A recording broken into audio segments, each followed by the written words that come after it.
ධර්ම දේශනා පවත්වන්නේ ලංකාවේ ඉඳලා ඉදිරිපෙළ අත්දැසී පඬිතුක හාමුදුරුවෝ වහන්සේ අපේ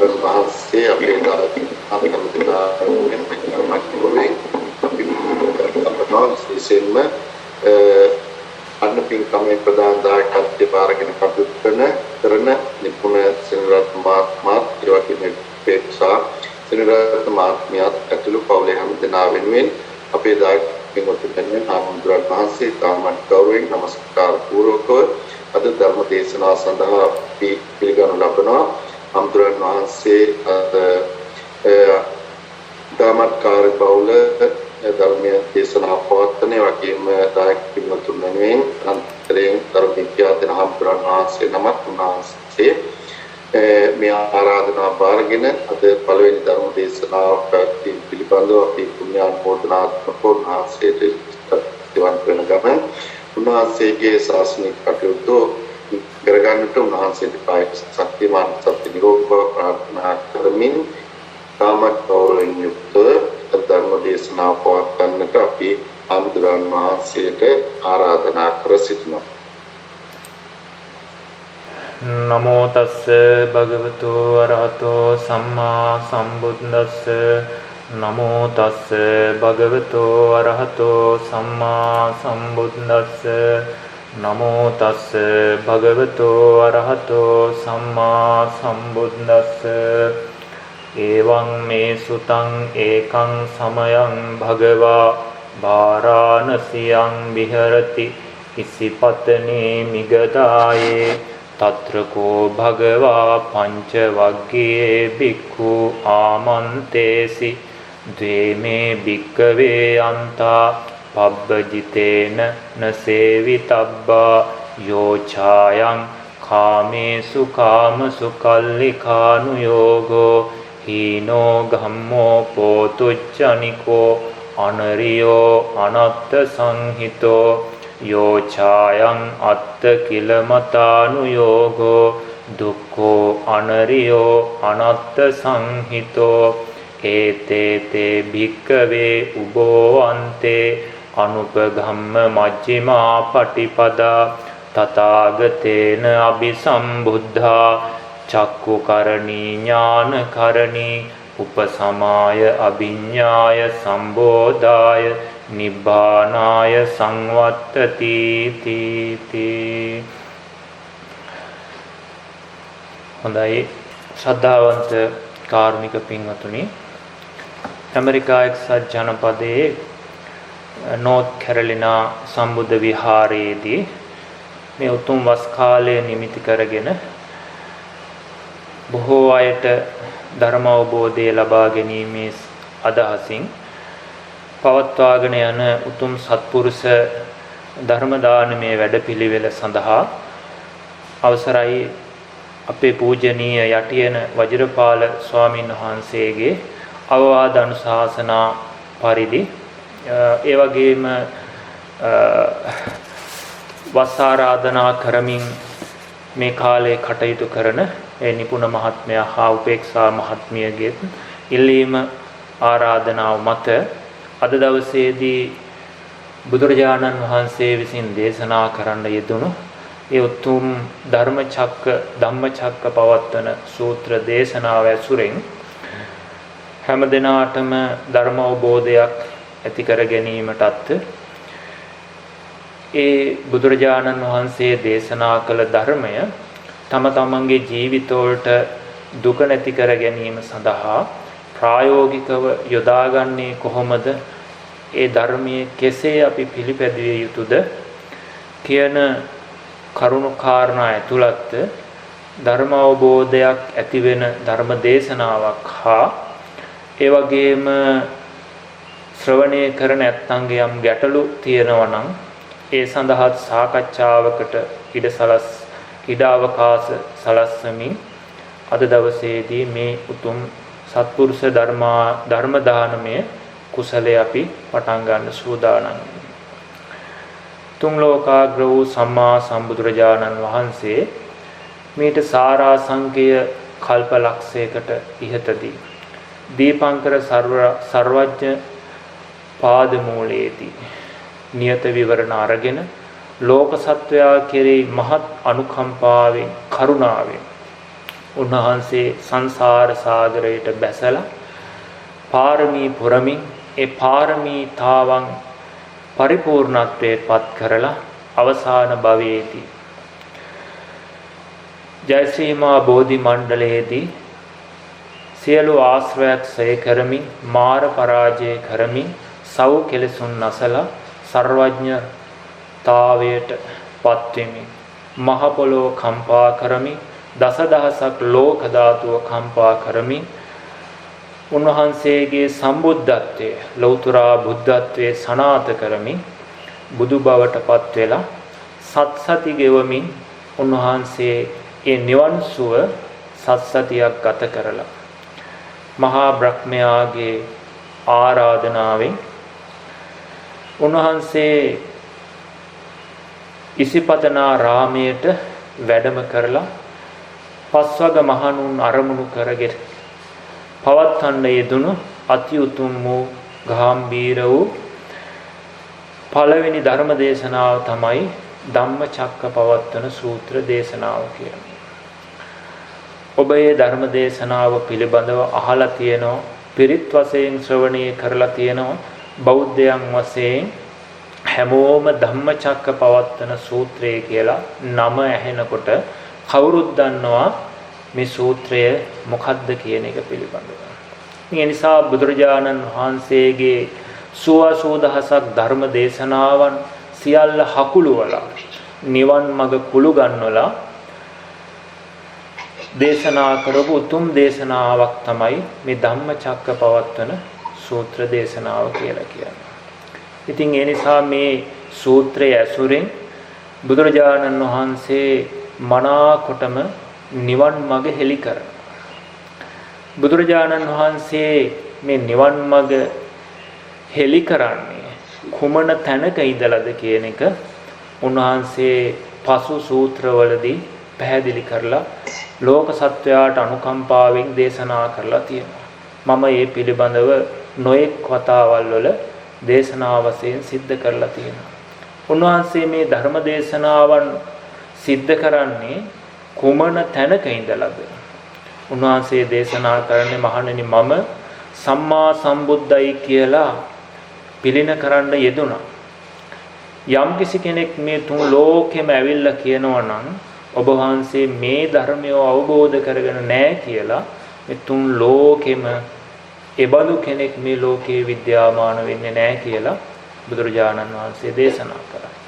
ඒ වගේම මම සියලු ආශ්‍රවයන් සියලු කෙලෙසුන් නසා දැමුවා ආශ්‍රවයක් සේකලා කියලා මම සිහනාද කරනකොට මේ තුන් ලෝකේ දෙවියන් මරුන් බමුන් සහිත සමන බමුණන් සහිත මේ තුන් ලෝකේ කෙනෙක් ඇවිල්ලා කියන්න පුළුවන් නම් ඔබ වහන්සේගේ මෙන්න මේ කෙලෙසේ මේ ආශ්‍රවයේ ගෙවිලා නැහැ කියලා එබඳු කෙනෙක් මේ තුන් ලෝකෙම මම දකින්නේ නැහැ මහණෙනි කියලා උන්වහන්සේ දේශනා කරා. ඒ වගේම යමක් අනුගමනය කිරීමෙන් සියලු දුක් ඡය වීමට ගෙවීමට යනවා කියලා මං සිහනාද කරනවා නම් යම් කිසි කෙනෙක් ඇවිල්ලා කියනවා නම් ඔබ වහන්සේ මේ දුක් ගෙවීමට යන්නේ නැහැ අනුගමනය කරාට කියලා. එබඳු කෙනෙක් මේ තුන් ලෝකෙම විද්‍යාමාන වෙන්නේ නැහැ කියලා උන්වහන්සේදී අපහට දේශනා කරා. ඒ වගේම උන්වහන්සේ ලෝක සත්වයාට අන්තරායකයි, හානිදායකයි, විනාශේ පිරිහීම පිණිස පවතිනවා කියලා යම් ධර්මයක් දේශනා කරා නම් යම් කිසි කෙනෙක් ඇවිල්ලා කියනවා නම් මේ ධර්මයේ ශ්‍රවණය කළාට එයාලට අන්තරාකාරී නෑ කියලා යම් කිසි කෙනෙක් කියනවා නම් ඒ බඳු කෙනෙක් මේ තුන් ලෝකෙම මම බුදු වැසින් දකින්නේ නෑ කියන මෙන්න මේ කියන සතර විසරද ඥාණයට පැමිණිලා තමයි පින්වතුනි උන්වහන්සේ මේ සියලු ධර්මයන් දේශනා කරන්නේ. ඉතින් ඒ නිසා අපිට මේ ලැබුණු ධර්මලාභය කියන එක සුළුපටු ලාභයක් නෙවෙයි. මේ ධර්මයේ පිළිබඳව බුදුරජාණන් වහන්සේ දේශනා කරේ මේ ධර්මයේ සම්දිට්ඨිකයි, අකාලිකයි, ස්වක්ඛාතයි කියලා. මුල මැද අග යහපත් වූ කිසිදු ලෝකයේ වෙන ධර්මයක් නැහැ. කොතනින් ගත්තත් බොහෝම ඒ ධර්මයේ යහපත්. මුල මැදාග කොතනින් ගත්තත් ඒකේ අඩුවක් පේන්නේ නැහැ. ඒ නිසා ඒ ධර්මයට කියනවා ස්වක්ඛාතයි කියලා.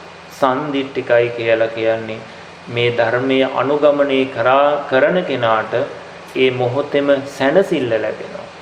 ඒ මොහොතේම යාට ඒ ධර්මයේ සැපය සාන්තිය ලැබෙනවා. ඒක බුදුරජාණන් වහන්සේ අප වෙනවා. ඒ වගේම වටිනාම දේ තමයි මේ ධර්මයේ පින්වතුනි අකාලිකයි. මේ බුද්ධෝත්පාද කාලයට විතරක් සීමා වෙච්ච ධර්මයක් නෙවෙයි. අතීතයේ යම් දවසක ලෝකේ පැවතුණා නම් අද පවතිනවා නම් අනාගතේ කොයි තැනක අපි ඉපදුනත් මේ ධර්මයේ වෙනස් වෙන්නේ නැහැ.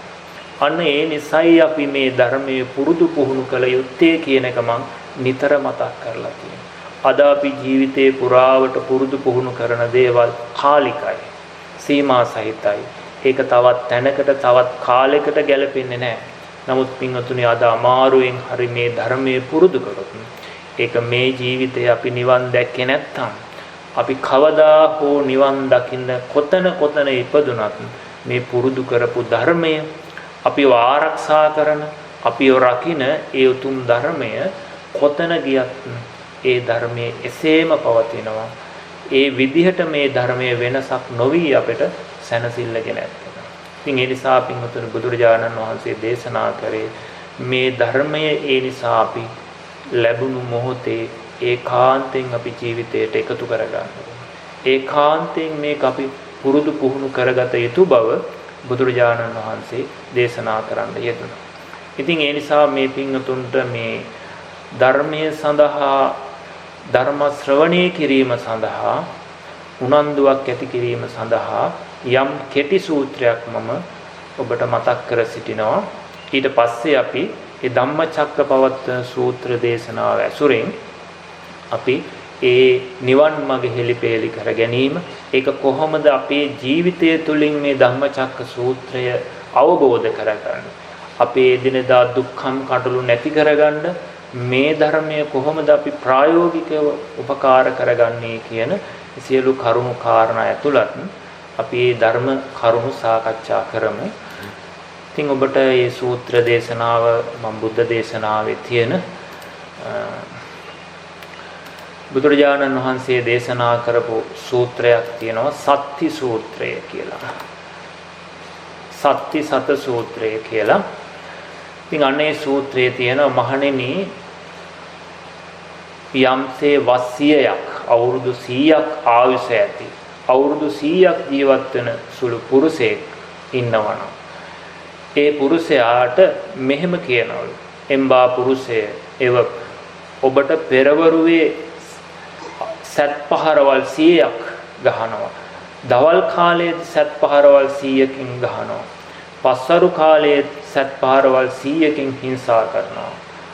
එම්බා පුරුෂේ ඒතෝ දවස් පතා තුන් සත් 100ක් පෙරනු ලබන්නේ අවුරුදු 100ක් ඇවෑමෙන් වස් 100ක් ජීවත් වෙන සුළු ඇවෑමෙන් අවබෝධ නොකළ චතුරාර්ය සත්‍ය අවබෝධ කරන්නේහි කියලා යම් කිසි කෙනෙක් ඇවිල්ලා ප්‍රකාශ කරොත් ඇදහිය හැකි විශ්වාස කර යුතු හැකි පුද්ගලයෙක් ඒ විදිහට කිව්වොත් මහණෙනි චතුරාර්ය සත්‍ය පිළිබඳව අනුසස් දන්නා කුල පුත්‍රයෙක් විසින් ඒකට එළඹෙන්නට ඒ සඳහා කැමති වෙන්නට වටිනවා කියලා.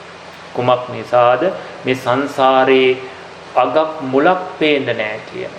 ආයුධ පහරවල්, සත් පහරවල්, කඩු පහරවල් වලින් පෙළිලා ඒ සත් පහරවල්, කඩු පහරවල් කමින් අපේ ජීවිතය විනාශ වෙමින් ලේ ගලපු වාර අනන්තයි අප්‍රමාණයි කියන. ඒ නිසා මහණෙනි ඒ බඳු ඉල්ලීමක් කරොත් අවුරුදු 100ක් ජීවත් වෙන පුද්ගලයෙකුට දිනපතා දවස උදේ දවල් හවස අඩයටි පාරවල් ආයුධ පහරවල් එක වරුවකට 100 ගානේ ගහනවා කියලා කිව්වත් ඒ දුකටත් කැමති වෙන්න කියලා. ඒ වුණාට බුදුරජාණන් වහන්සේ දේශනා කරනවා මහණෙනි එතකදු වුවත් මහණෙනි නුඹලාට මම මේ චතුරාර්ය සත්‍ය ධර්මයේ දුකින් දෝමනස්සේ අවබෝධ කරගන්න නොකිය. මහණෙනි මම මේ ධර්මයේ සුව සොම්නස් ඇතුවම ධර්මයේ අවබෝධ කරගන්නයි මම නුඹලාට මම දේශනා කරන්නේ කියලා ඒ බුදුරජාණන් වහන්සේ මේ සත්‍ය සත සූත්‍රයේදී අප වෙත දේශනා කරන්න යෙදුණා. ඉතින් ඒ නිසා ඒ තරම් දුකක් විඳලා හරි අවබෝධ කරගත යුතු ධර්මයක් තමයි මේ චතුරාර්ය සත්‍ය ධර්මය කියලා කියන්නේ. ඉතින් ඒ නිසා අපි ඒ සඳහා උත්සාහවත් වෙන්න මේ ලැබුණු ක්ෂණ සම්පත්තිය කියලා කියන්නේ ඒ අපේ සසර ගමන කෙටි කරගන්න නැවත දුගතියකට නොවැටි තමන්ගේ සසර ආරක්ෂා කරගන්න තියෙන උතුම් ක්ෂණ සම්පත්තියක් කල්යාණ මිත්‍ර සත්පුරුෂ ඇසුරක් කියන එක මතක් කරමින් අපි බුදුරජාණන් වහන්සේ දේශනා කරන්න යෙදුණු ඒ ධර්මචක්ක සූත්‍රයේ තුලින් දේශනා කරන්නලා තියෙන චතුරාර්ය සත්‍ය පිළිබඳව ඒ චතුරාර්ය සත්‍ය ධර්මය කොහොමද අපේ ජීවිතය තුලින් ගලපාගෙන අවබෝධ කරගන්නේ කියන කාරණාව අපි මෙතෙන් සිට අපි සාකච්ඡා කරමු. පින්වතුනි ඔබට මම මුලින්ම මාර්තුකා කළෙත් ඒ ධම්මචක්කපවත්තන සූත්‍රයේ තියෙන පළවෙනිම දේශනාවේ තියෙන ඒ මුල් දහම් පාඨය. බුදුරජාණන් වහන්සේ මේ දේශනාව කළේ කුමක් නිසාද කියන ඉතිහාස ඓතිහාසික කාරණා වගේම ශ්‍රෝත නිධානය පිළිබඳව අපි හැමෝම දන්නවා. ඉතින් ඒ නිසා මම ඒ සූත්‍ර නිධානයන් පිළිබඳව ඓතිහාසික කාරණාවන් පිළිබඳව මේ වෙලාවේදී දේශනා කරන්න යන්නේ නැහැ. කුමක් නිසාද? ඊට වඩා අපිට මේ කෙටි කාලය තුල මේ සූත්‍රය ඇතුලේ තියෙන අන්තර්ගත දහම් කරුණු ගොඩාක් අපිට හෙලිපෙහෙලි කරගන්න තියෙන නිසා බුදුරජාණන් වහන්සේ බරණැස් නුවර ඉසිපතනාරාමයට වැඩම කරලා උන්වහන්සේ එවකට තමන් වහන්සේ සමගම බවුන් වඩපු ඒ පස්වග මහණුන්ට ආමන්ත්‍රණය කරලා මේ විදිහට දේශනා කළා. "දේ මේ භික්කවේ අන්තා පබ්බජිතේන නසේවිතබ්බා යෝචායං කාමේසු කාමසුකල්ලිකානු යෝගෝ හීනෝ ගම්මෝ පෝතුක්ජනිකෝ අනරියෝ අනත්ත සංහිතෝ" කියලා. ඒ වගේම යෝචායන් අත්ත කෙලමතානු යෝගෝ දුක්ඛෝ අනරියෝ අනත්ත සංහිතෝ ඒතේතේ භික්කවේ උභෝවන්තේ අනුපගම්ම මජ්ක්‍ධිමා පටිපදා තථාගතේන අபிසම්බුද්ධා චක්කුකරණී ඥානකරණී උපසමාය අභිඤ්ඤාය නිබ්බානාය සංවත්තති. මහණෙනි කියලා උන්වහන්සේ ආමන්ත්‍රණය කරන්නේ මේ ලෝක සත්වයාවයි එතන ආමන්ත්‍රණය කරන්නේ. පොදු බුදුරජාණන් වහන්සේ මේ ධර්මයේ දේශනා කරනකොට භික්ෂුන් වහන්සේලා එතන වැඩ හිටියේ නැහැ. පළවෙනි භික්ෂුන් වහන්සේ පස්වග මහණුන් අතර කොණ්ඩඤ්ඤ මහරහතන් වහන්සේ තමයි ඒ පළවෙනි වරට ධර්මය අවබෝධ කරගන්නේ. ඉතින් ලෝක සත්වයාම අමතලා තමයි මහණෙනි කියලා උන්වහන්සේ දේශනා කරන්නේ. සසර බය දකින්න නිසා බික්ඛු කියන අර්ථයෙන් සංසාරේ බයං එක්කතිති බික්ඛු සසර බය දකින්න නිසා භික්ෂු කියන අර්ථේ යොදලා තියෙනවා. එතකොට උන්වහන්සේ දේශනා කරනවා මහණෙනි මේ අන්ත දෙක බෞද්ධයන් වශයෙන් අපි හැමෝම අනුගමනය නොකළ යුතුයි. කුමක්ද? යෝචායන් කාමේසු කාමසුකල්ලිකානෝ මේ කාමයේ ඇලී ගැලී වාසය කිරීම කියන එක. ඒ කාමසුකල්ලිකාන යෝගයේ පිළිබඳ උන්වහන්සේ අර්ථවත් කරනවා හීනෝ ගම්මෝ පෝතුක්ජනිකෝ අනරියෝ අනත්ත සංහිතෝ කියලා. අසුරු කරන්නේ කවුද? ඒ කාමසුකල් කාමයේ ඇලී ගැලී මත් වෙලා වාසය කරන්නේ ගාම්‍ය වූ ගැමි වූ බොහෝ කෙලෙස් ඇති පෝතුක්ජනිකා කියලා කියන්නේ බොහෝ කෙලෙස් වගුරුවන හීන වූ ඒ අනාර්ය වූ අනාර්ථ සංහිත වූ ඒ කාමසුකල්ලිකාන යෝගයේ කෙලෙස් සහිත නෝගත් පුහුදුන් අය විසින් තමයි ඒවා සාරය කොටගෙන ඉන්නේ කියලයි එතනදී බුදුරජාණන් වහන්සේ දේශනා කළේ. ඒ නිසා මේ කාමසුකල්ලිකානුയോഗය කියන්නේ කාමයන් ඇලී ගැලී වාසය කිරීම කියන එක අනර්ථ සහිත දෙයක්, හීන දෙයක්, ගැමියන්ට සාධාරණ දෙයක්. නුවණැති අය කවදාවත් ඒ වගේ ඇලී ගැලී වාසය කරන්නේ නැහැ. ඒ නිසා කාමය කියන්නේ බුදුරජාණන් වහන්සේ දේශනා කරේ ගිනි අඟුරු වලක් වගේ. ඒ වගේම මේ කුෂ්ඨයක් වගේ. ඒ වගේම බුදුරජාණන් වහන්සේ දේශනා කරන මේ කාමයේ ඉන්න කෙනා කවදාවත් තෘප්තියක් ලබන්නේ නැහැ. එයාට කවදාවත් ඒක ඇති කියලා හිතෙන්නේ නැහැ. ඒ නිසා ඒ කාමයන්ගේ මත් වෙච්ච අය කෙලස් වගුරුවමින් සංසාරේ නොඑක් දුක්ඛම් කටළු විදමින් සසර ඇවිදිනවා. බුදුරජාණන් වහන්සේ බාල පඬිත සූත්‍රයේ දේශනා කරන්නේ මහණෙනි අසූචියේම ඉපදිලා අසූචියේම ජීවත් වෙලා අසූචිම කාලා අසූචිම මිය යන සත්තුයි. අඳුරෙම ඉපදිලා අඳුරෙම ජීවත් වෙලා අඳුරෙම මිය යන සත්තුයි. තනකොළේම ජීවත් වෙලා තනකොළම කාලා තනකොළේම මිය යන සත්තු ඉන්නවා. මහ පොළොවේ පස්වල ඉපදිලා පොළොවේ ඉපදිලා මහ පොළොවේ පස්ම වල ජීවත් වෙලා ඒ පස්ම කාලා ඒකෙම මිය යන සත්තු ඉන්නවා. මහණෙනි මේ කාම නිසා, කාම ආසාව නිසා, රස තෘෂ්ණාව නිසා, රස තෘෂ්ණාවට ගිජු වීම නිසා මෙබඳු ආකාරයේ උප්පත්ති ලැබනවා කියලා බුදුරජාණන් වහන්සේ දේශනා කරනවා. ඉතින් ඒ නිසා අපි හැමෝම මේ කාමයන්ගේ ආදීනව පිළිබඳව දන්නවා. ඉතින් ඒ නිසා ඒ නුවණැති අය විසින් ජීවත් වීම සඳහා අපි ඒ වෙනුවෙන් කටයුතු කරනවා මිසක් මේ කාමයෝ කියලා කියන්නේ කවදාවත් ඒවා මමයනේ කළ යුතු මගේ කියලා ගත යුතු දේවල් නෙවෙයි. අනන්ත ජාති සංසාරේ අපි මේ निराදී දුක් විඳින්මින් සසර තවමත් සැරිසරන්න උනේ මේ කාමයන් පිළිබඳව ආශාවක් අරගන්න බැරි වෙච්ච නිසා. ඒ නිසා බුදුරජාණන් වහන්සේ දේශනා කරේ ඒකයි. ඒවා අනරියයි, අනර්ථ සංහිතයි. දුක්ඛ දේවල්.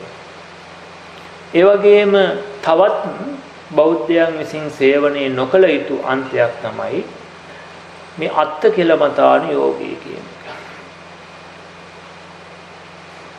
අත්ත කෙලමතාන යෝගය කියලා කියන්නේ ශරීරයට දැඩි දුක් දෙමින් නිවන් මඟ වෙනත් පැති වලින් අනාර්ය වූ වෙනත් මාර්ගයන්ගෙන් සොයන එක. ඉතින් ඒක ඇත්තටම අද දවසේදී බොහෝ විට අපිට දකින්න අහන්න ලැබෙන අඩුයි.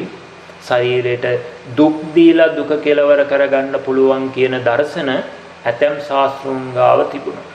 ඒ නිසා ඒක බුදුරජාණන් වහන්සේ අර්ථවත් කළේ අනරියෝ අනත්ත සංහිතෝ කියලා විතරයි. හීනයි ග්‍රාම්‍යයි පුතුක්ජනිකයි කියලා එතරදී බුදුරජාණන් වහන්සේ දේශනා කරේ නැහැ. ඒක උන්වහන්සේ දේශනා කරේ අනරියෝ අනත්ත සංහිතෝ කියලා. යෝචායන් අත්ත කෙලමතාන යෝගෝ දුක්ඛෝ අනරියෝ අනත්ත සංහිතෝ. මේ අන්ත දෙක බෞද්ධයන් විසින් පැවිද්දන් විසින් සේවනයේ නොකළ යුතුයි. මේ විදියට උන්වහන්සේ දේශනා කරලා බුදුරජාණන් වහන්සේ ඒතේතේ භික්ඛවේ උභෝවන්තේ අනුපගම්ම මජ්ක්‍ධිමා පටිපදා තථාගතේන අபிසම්බුද්ධා චක්කුකරණී ඥානකරණී උපසමාය අභිඥාය සම්බෝධාය නිබ්බානාය සංවත්තති. මහණෙනි මේ නිවනට සමීප දහම් ඇස ඇති කරන මධ්‍යම ප්‍රතිපදාවෙන් මා විසින් ධර්මයේ දේශනා කරනවා කියලා. කුමක්ද මේ මධ්‍යම ප්‍රතිපදාව? අයමේව අරියෝ අට්ඨංගිකෝ මග්ගෝ සේයති දං සම්මාදිට්ඨි සම්මා සංකප්පෝ සම්මා වාචා සම්මා කම්මන්තෝ සම්මා ආජීවෝ සම්මා වායාමෝ සම්මා සති සම්මා සමාධි කියලා මේ මධ්‍යම ප්‍රතිපදාවෙන් තථාගතයන් වහන්සේ ලෝක සත්වයා සසරෙන් එතර කරවන්න දේශනා කරනවා කියලා උන්වහන්සේ එදා ධම්මචක්ක සූත්‍රයේදී දේශනා කරා. එතකොට ඇත්තටම බෞද්ධයන් විසින් සේවනය කළ යුත්තේ මේ මධ්‍යම ප්‍රතිපදාව. එතකොට මේ මධ්‍යම ප්‍රතිපදාව බුදුරජාණන් වහන්සේ දේශනා කරන දෙවැදෑරුම් වෙනවා. සම්මා දිට්ඨි පහම් භික්ඛවේ ද්වයං වදාමි කියලා. සාසවා පුණ්‍ය භාගියා උපදිවේපක්කා කියලා එක සම්මාදිට්ඨියක් තියෙනවා. ඒ වගේම තව සම්මාදිට්ඨියක් තියෙනවා. අරියා අනාසවා ලෝකෝත්තර මග්ගංගා කියලා. ආර්ය වූ අනාශ්‍ර වූ ලෝකෝත්තර මාර්ගය අනුව යන සම්මාදිට්ඨියක් තියෙනවා කියලා කියනවා. එතකොට මේ විදිහට මේ බුදුරජාණන් වහන්සේ දේශනා කරපු මේ මධ්‍යම ප්‍රතිපදාව සම්මා දිට්ඨි සම්මා සංකප්ප සම්මා වාචා කම්මන්ත ආජීව කියන මධ්‍යම ප්‍රතිපදාව සීල සමාධි ප්‍රඥා කියන ත්‍රිශික්ෂාව අනුගත වෙලා තමයි මේ දේශනා කරලා තියෙන්නේ. එතකොට මේ මධ්‍යම ප්‍රතිපදාව අපිට ලෞකිකවත් කෙනෙකුට දියුණු කරන්න පුළුවන්. ඒ තමයි සත්ව පුද්ගල භාවයේ තුල කුසලයේ අකුසලයේ තුල කර්මයේ විපාකය අදහමින් කර්මයේ විපාකය සහිත නුවණින් යුක්තව අනුගමනය කරන මධ්‍යම ප්‍රතිපදාව. ඒ මධ්‍යම ප්‍රතිපදාව තමයි අපි දන් දීම, සිල් රැකීම, භාවනා කිරීම, ඒ වගේම වත් පිළිවෙත් කිරීම, පින්කම් කිරීම ආදී මේ අපි සත්ව පුද්ගල භාවයේ තුල ඒ සිදු කරන ලෝකයේ හොඳ නරක කියලා ඒ දැනගෙන කරන උතුම් පුණ්‍ය ප්‍රතිපදාව තමයි අපි ලෞකික සම්මාදිට්ඨිය කියලා කියන්නේ.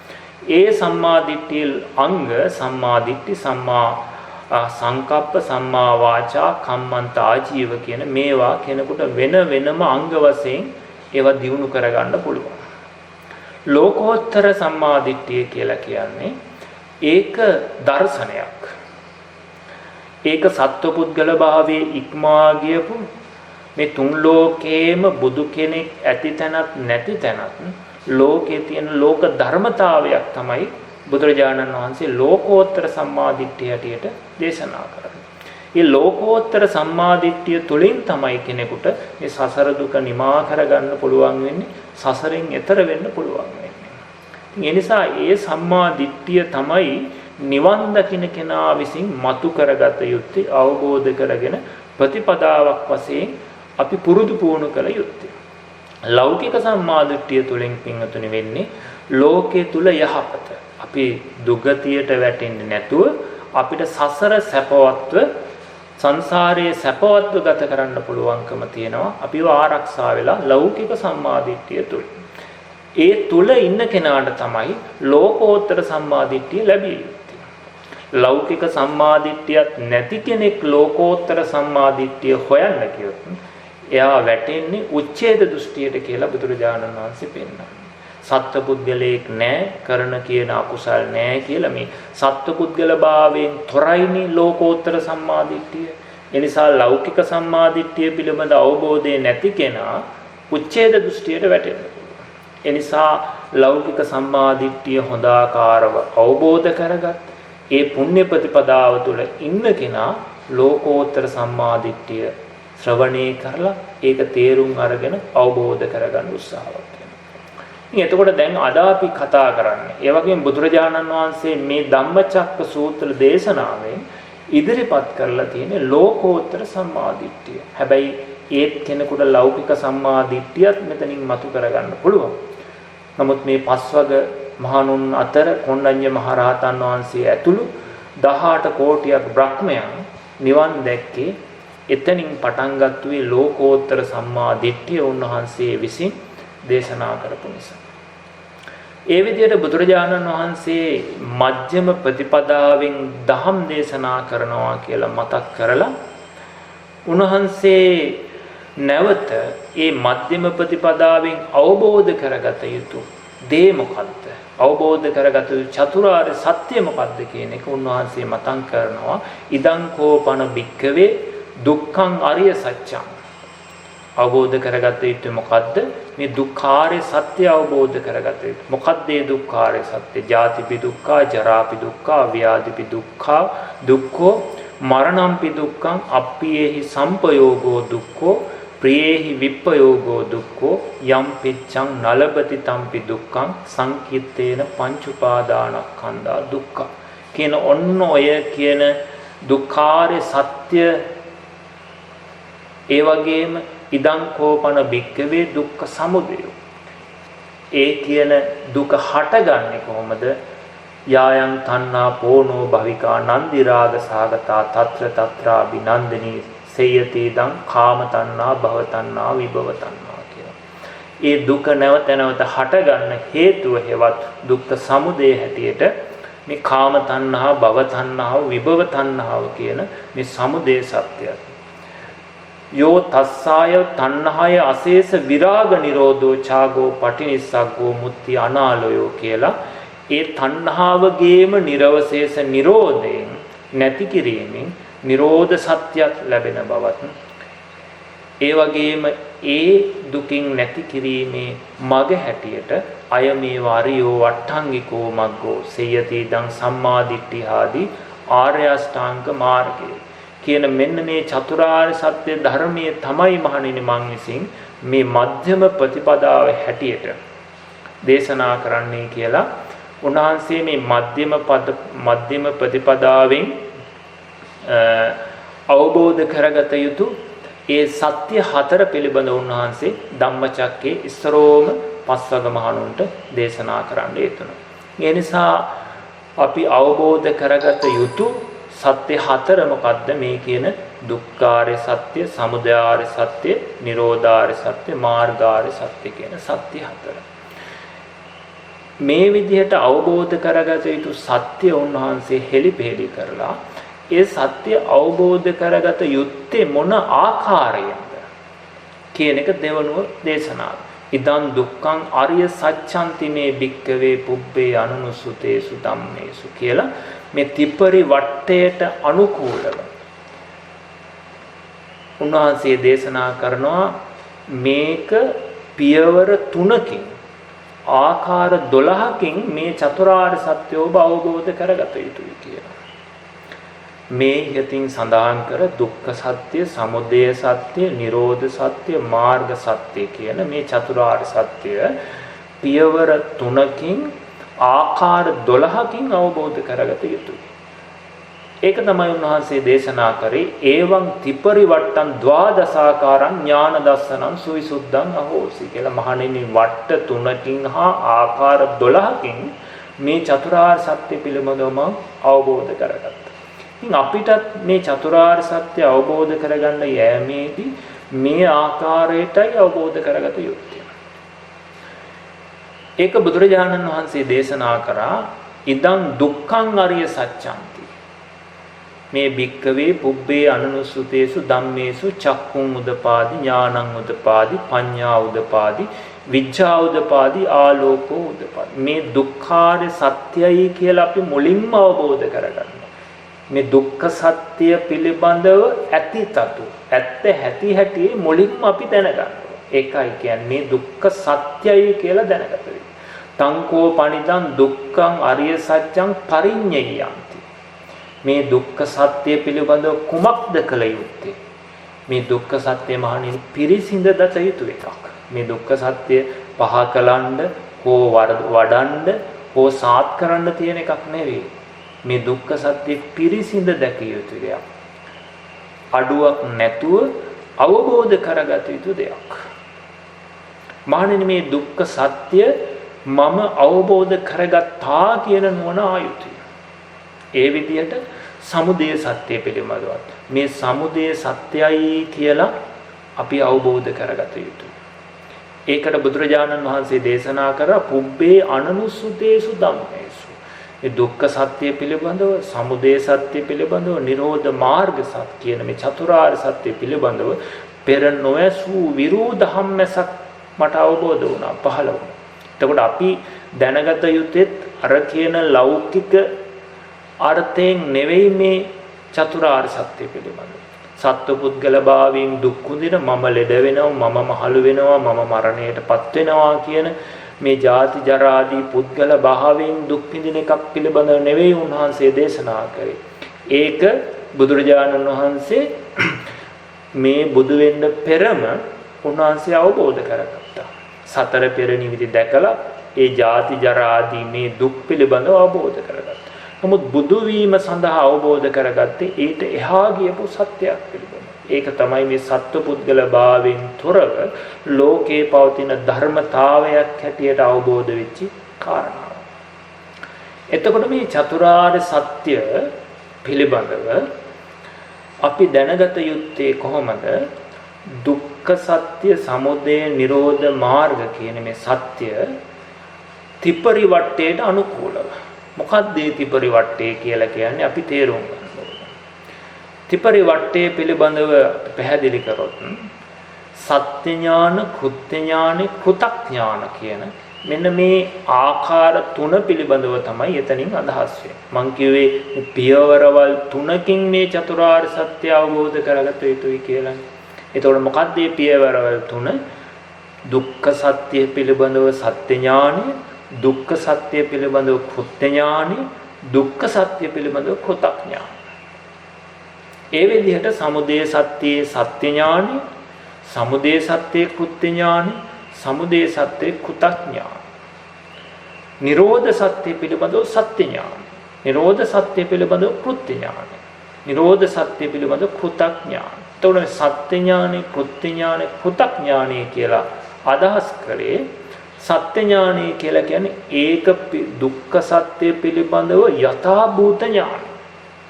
ඒ කියන්නේ ඇත්තටම බුදු කෙනෙක් පහළ වුණත් නැතත් සත්ව පුද්ගල භාවයෙන් තොරව ලෝකයේ ඇති අනාත්ම ධර්මතාවයක් හැටියට, නාම රූප ධර්ම ටිකක්, ස්කන්ධ ටිකක් හැටියට තමයි බුදු කෙනෙක් පහළ වුණත් නැතත් මේ සත්ව පුද්ගල භාවයේ තුල සත්ව පුද්ගල භාවයෙන් තොරව අවිඥානිකව පවතින හැම භෞතික දෙයක් තුලම පවතින්නේ සත්ව පුද්ගල භාවයෙන් තොරව ධර්මතා ටික. දුක්ඛ සත්‍ය කියලා කියන්නේ අන්න ඒකට. අපි උදාහරණයක් වශයෙන් කිව්වොත් එහෙම අපි ලෙඩ වෙනවා කියලා කිව්වොත් අපි ලෙඩ වෙනවා, මහලු වෙනවා කියන කාරණාව තුළ ඇත්තටම පැවතුනේ මේ සතර මහා ධාතු රූපය ආකාර විකාරවි. ඒකේ ප්‍රත්‍ය විකලත්වය නිසා කර්ම හෝ චිත්ත හෝ ඍතු හෝ ආහාර කියන මේ ප්‍රත්‍යභාවයන්ගේ වෙනස්කම් නිසා මේ රූපය ආකාර විකාර භාවයටපත් වෙනවා. ඒ රූපය විකාර වෙනකොට අපි මේ රූපය පිළිබඳව ඇති කරගෙන තියෙන සත්පුද්ගල අදහස නිසා අපිට අදහස් ටිකක් එනවා, මම ලෙඩ වෙනවා, මම මහලු වෙනවා කියලා අපි තුල විපරිත අදහස් ටිකක් තියෙනවා. මොකද බුදුරජාණන් වහන්සේ දේශනා කරන්නේ අපි ඒ විදිහට විපරිත අදහස් තුලින් කටයුතු කරත් දුක්ඛ සත්‍ය හැටියට පවතින්නේ මොකද්ද? මේ කියන සත්පුද්ගල භාවයෙන් තොර අනාත්ම වූ නාම රූප ධර්මතා ටිකක්. අන්න ඒ විදිහට තමයි දුක්ඛ සත්‍ය පිළිබඳව සත්‍ය ඥානය කියලා කියන්නේ. ඇත්තටම දුක කියලා පවතින්නේ මොකද්ද? අපි ගවේෂණය කරොත් අපිට හම්බෙන්න ඕනේ අන්න ඒක වෙනස් කරන්න බැරි වෙන්න ඕනේ. දැන් අපි දුක්ඛ සත්‍ය හැටියට ගත්තොත් පුද්ගලයෙක් ලෙඩ වෙනවා, මැරෙනවා, මහලු වෙනවා කියලා අපි පරීක්ෂා කරලා බැලුවොත් පුද්ගලයා කියන තැන තියෙන්නේ මොනවද? කෙස්, ලොම්, නිය, දත්, හම, මස්, නහර ආදී කුණප කොටස් ටික. එහෙම නැත්නම් තවත් පැත්තකින් කිව්වොත් පඨවි, ආපෝ, තේජෝ, වායෝ ආදී සතර මහා ධාතු ගොඩක් තමයි පුද්ගලයා කියන තැන තියෙන්නේ. එතකොට කෙනෙක් නුවණින් විමසලා බැලුවොත් මේ පුද්ගලයෙක් ලෙඩ වෙනවා කියන තැන මොකද්ද වෙන්නේ? කෙස්ලිකලේ පුද්ගලයා කියන තැන තියෙන්නේ මෙහෙම කොටස් ටිකක් නම්, කෙස්ලොම්, නිය, දත් ආදී කොටස් ටිකක් නම්, එතකොට කෙස් ලෙඩ වෙනවද? ලොම්, නිය, හම, මස් ලෙඩ වෙනවද? පුද්ගලයා කියන්නේ කෙස් වලටද, ලොම් වලටද, නහරද, ඇට මිදුළුද? එහෙම නැත්නම් පුද්ගලයා කිව්වේ පඨවි ධාතුවද, ආපෝ ධාතුවද, තේජෝ ධාතුවද, වායෝ ධාතුවද කියලා කෙනෙක් නුවණින් බැලුවොත් එයාට මේ පුද්ගලයෙක් හම්බෙන්නේ නැහැ හොයාන කියලා. හම්බෙන්නේ මොනවද? එතන තියෙන අනාත්ම ධර්ම ටික. ඉතින් ඒ නිසා මේ වැරදි දේ ගවේෂණය කරන්න ඒක වෙනස් වෙනවා. අතුරුදහන්. හැබැයි යමක් ඇත්තනම් ඇත්ත කෙනෙක් හොයනවා නම් හොයන්න මතුවෙනවා. ඉතින් ඒ නිසා බුදුරජාණන් වහන්සේ දේශනා කරේ මේ දුක්ඛ සත්‍ය කියන එක සැබෑ සත්‍ය කියන්නේ මොකක්ද කියලා ඒ සත්‍ය ඥානය පිළිබඳව ඉස්සරෝම අවබෝධ කරගත්තොත් ඒකට තමයි දුක්ඛ සත්‍ය පිළිබඳව සත්‍ය ඥානය කියලා කියන්නේ. ඊළඟට ඒ අවබෝධ කර ධර්මයේ වෙනුවෙන් අපි කෙසේ කටයුතු කළ යුතුද කියනකොට කෘත්‍ය ඥානය හැටියට මහණෙනි මේ දුක්ඛාර සත්‍ය පරිඤ්ඤයන්ති පිරිසිඳ දත යුතුයි. මේ දුක්ඛයි කියලා අපි අවබෝධ කරගත යුතුයි කියලයි උන්වහන්සේ පිරිසිඳ දත යුතු දෙයක් අවබෝධ කරගත යුතු දෙයක් හැටියට පෙන්නනවා. ඒ වගේම මේ දුක්ඛ සත්‍ය අවබෝධ වුණන් පස්සේ ඒ දුක්ඛ සත්‍ය මට අවබෝධ වුණා කියන නුවණද Tamanට පහළ වෙනවා. ඒක තව කෙනෙක් නෙවෙයි කිය යුත්තේ. ඔබට චතුරාර්ය සත්‍ය අවබෝධ වුණා කියලා තව කෙනෙක් කියන එකක් නෙවෙයි. ඒ දුක්ඛ සත්‍ය Tamanටම වැටහෙන අවබෝධය පිළිබඳව. ඉතින් ඒ නිසා පින්වතුනි ඒ විදිහට දුක්ඛ සත්‍ය පිළිබඳව ওই විදිහට පියවර 3කින් අපි අවබෝධ කරගන්නවා. ඒ විදිහට සමුදය සත්‍ය පිළිබඳව දුක ඇති කරන්නේ කුමකින්ද? කෙනෙක් දුක ඇති කරනවද? අපිට දුකක් ආවහම අපි කල්පනා කරන්නේ අහවලා නිසා දුක ආවේ, අහවලා නිසා තරහ ආවේ, අහවල් දේ නිසායි මට දුක ආවේ, අහවල් දේ නැති වෙච්ච නිසායි දුක ආවේ කියලා අපි හැම වෙලාවෙම මේ දුක ඇතිවන හේතුව හොයන්නේ බාහිරින්. නමුත් බුදුරජාණන් වහන්සේ දේශනා කරන්නේ දුකට හේතුව කුමක්ද? තණ්හාව කියලා. එතකොට මේ දුක්ඛ සමුදය සත්‍ය කියන්නේ කෙනෙක් පුද්ගලයෙක් ඇති කරන දෙයක් නෙවෙයි. ඒකත් සත්ව පුද්ගල නොවුණු අනාත්ම වූ ධර්මතාවයක් හේතුවක් නිසා වෙන්නේ කියලා. මේ දුකට හේතුව තණ්හාවයි. තවත් විදිහකින් කිව්වොත් අවිද්‍යාව භව තණ්හාව කියන මෙන්න මේ මූල ක්ලේශ දෙක නිසා දුක නැවත නැවත හට ගන්නවා.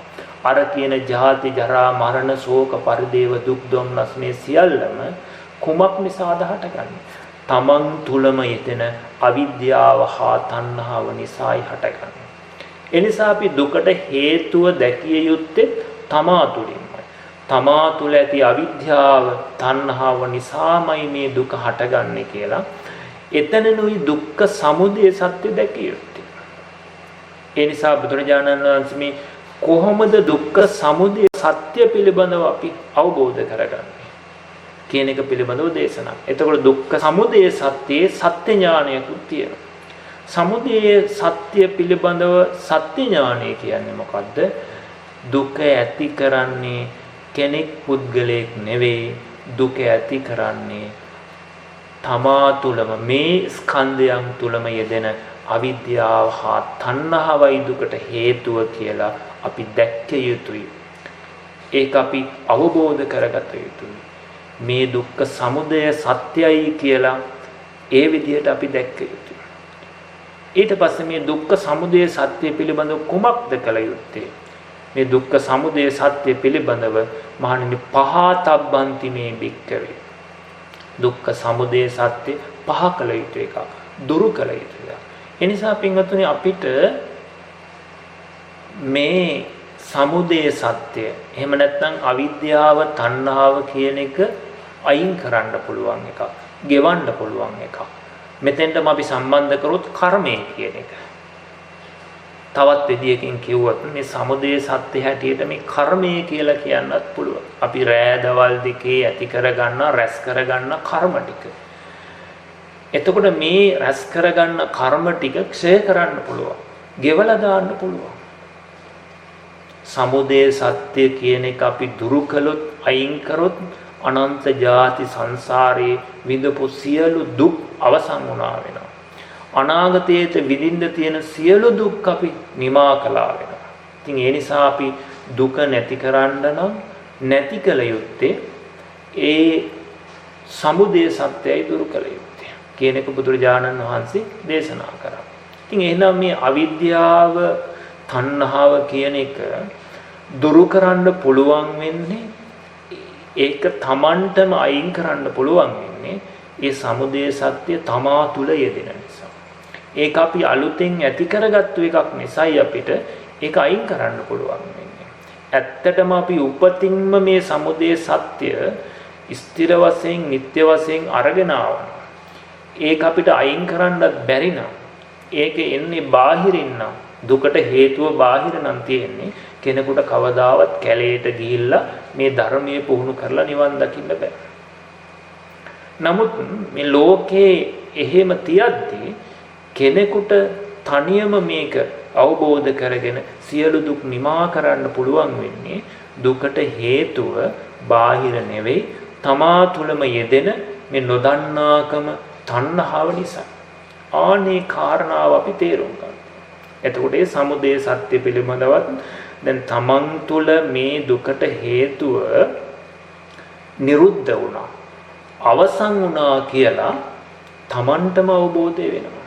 එනිසා තමයි දුක්ඛ සමුදය සත්‍ය පිළිබඳව පරිඥාතන්ති මට ඒ පහතබ්බන්ති පහ කළා පහතබ්බන්ති කියලා මම මේ සමුදය සත්‍ය පහීන වුණා කියලා මේ විදිහට පියවරවල් වලින් අවබෝධ කරගන්න පුළුවන්. පහ කළ යුතුයි ඒ සමුදය සත්‍ය මා තුල ප්‍රහීන වුණා කියලා තමන්ටම අවබෝධ වෙනවා. එතකොට නිරෝධ සත්‍ය පිළිබඳවත් ඉදං දුක්ඛ නිරෝධං අරිය සත්‍යං පුබ්බේ අනුසුතේසු ධම්ම මේ දුක්ඛ නිරෝධ සත්‍යයි කියලා අපි අවබෝධ කරගත යුතුයි. මේ නිරෝධ සත්‍ය දුක්ඛ නිරෝධ සත්‍ය සච්චිකාතබ්බන්ති මේ නිරෝධ සත්‍ය සාත් කළ යුතු එකක්. ඒ නිරෝධ සත්‍ය වඩන්නවත් පහ කරන්නවත් අවබෝධ කරගන්න තියෙන එකක් නෙවෙයි. ඒක සාත් කළ යුතු එකක්. ඒකට අපිට ලැබෙන එකක්. කොහොමද ඒක ලැබෙන්නේ? ඒ දුක්ඛ නිරෝධ සත්‍ය ලැබෙන්නේ ඉහතදී මම මතක් කරා තණ්හාය අශේෂ විරාග නිරෝධෝ ඡාගෝ පටිනිස්සග්ගෝ.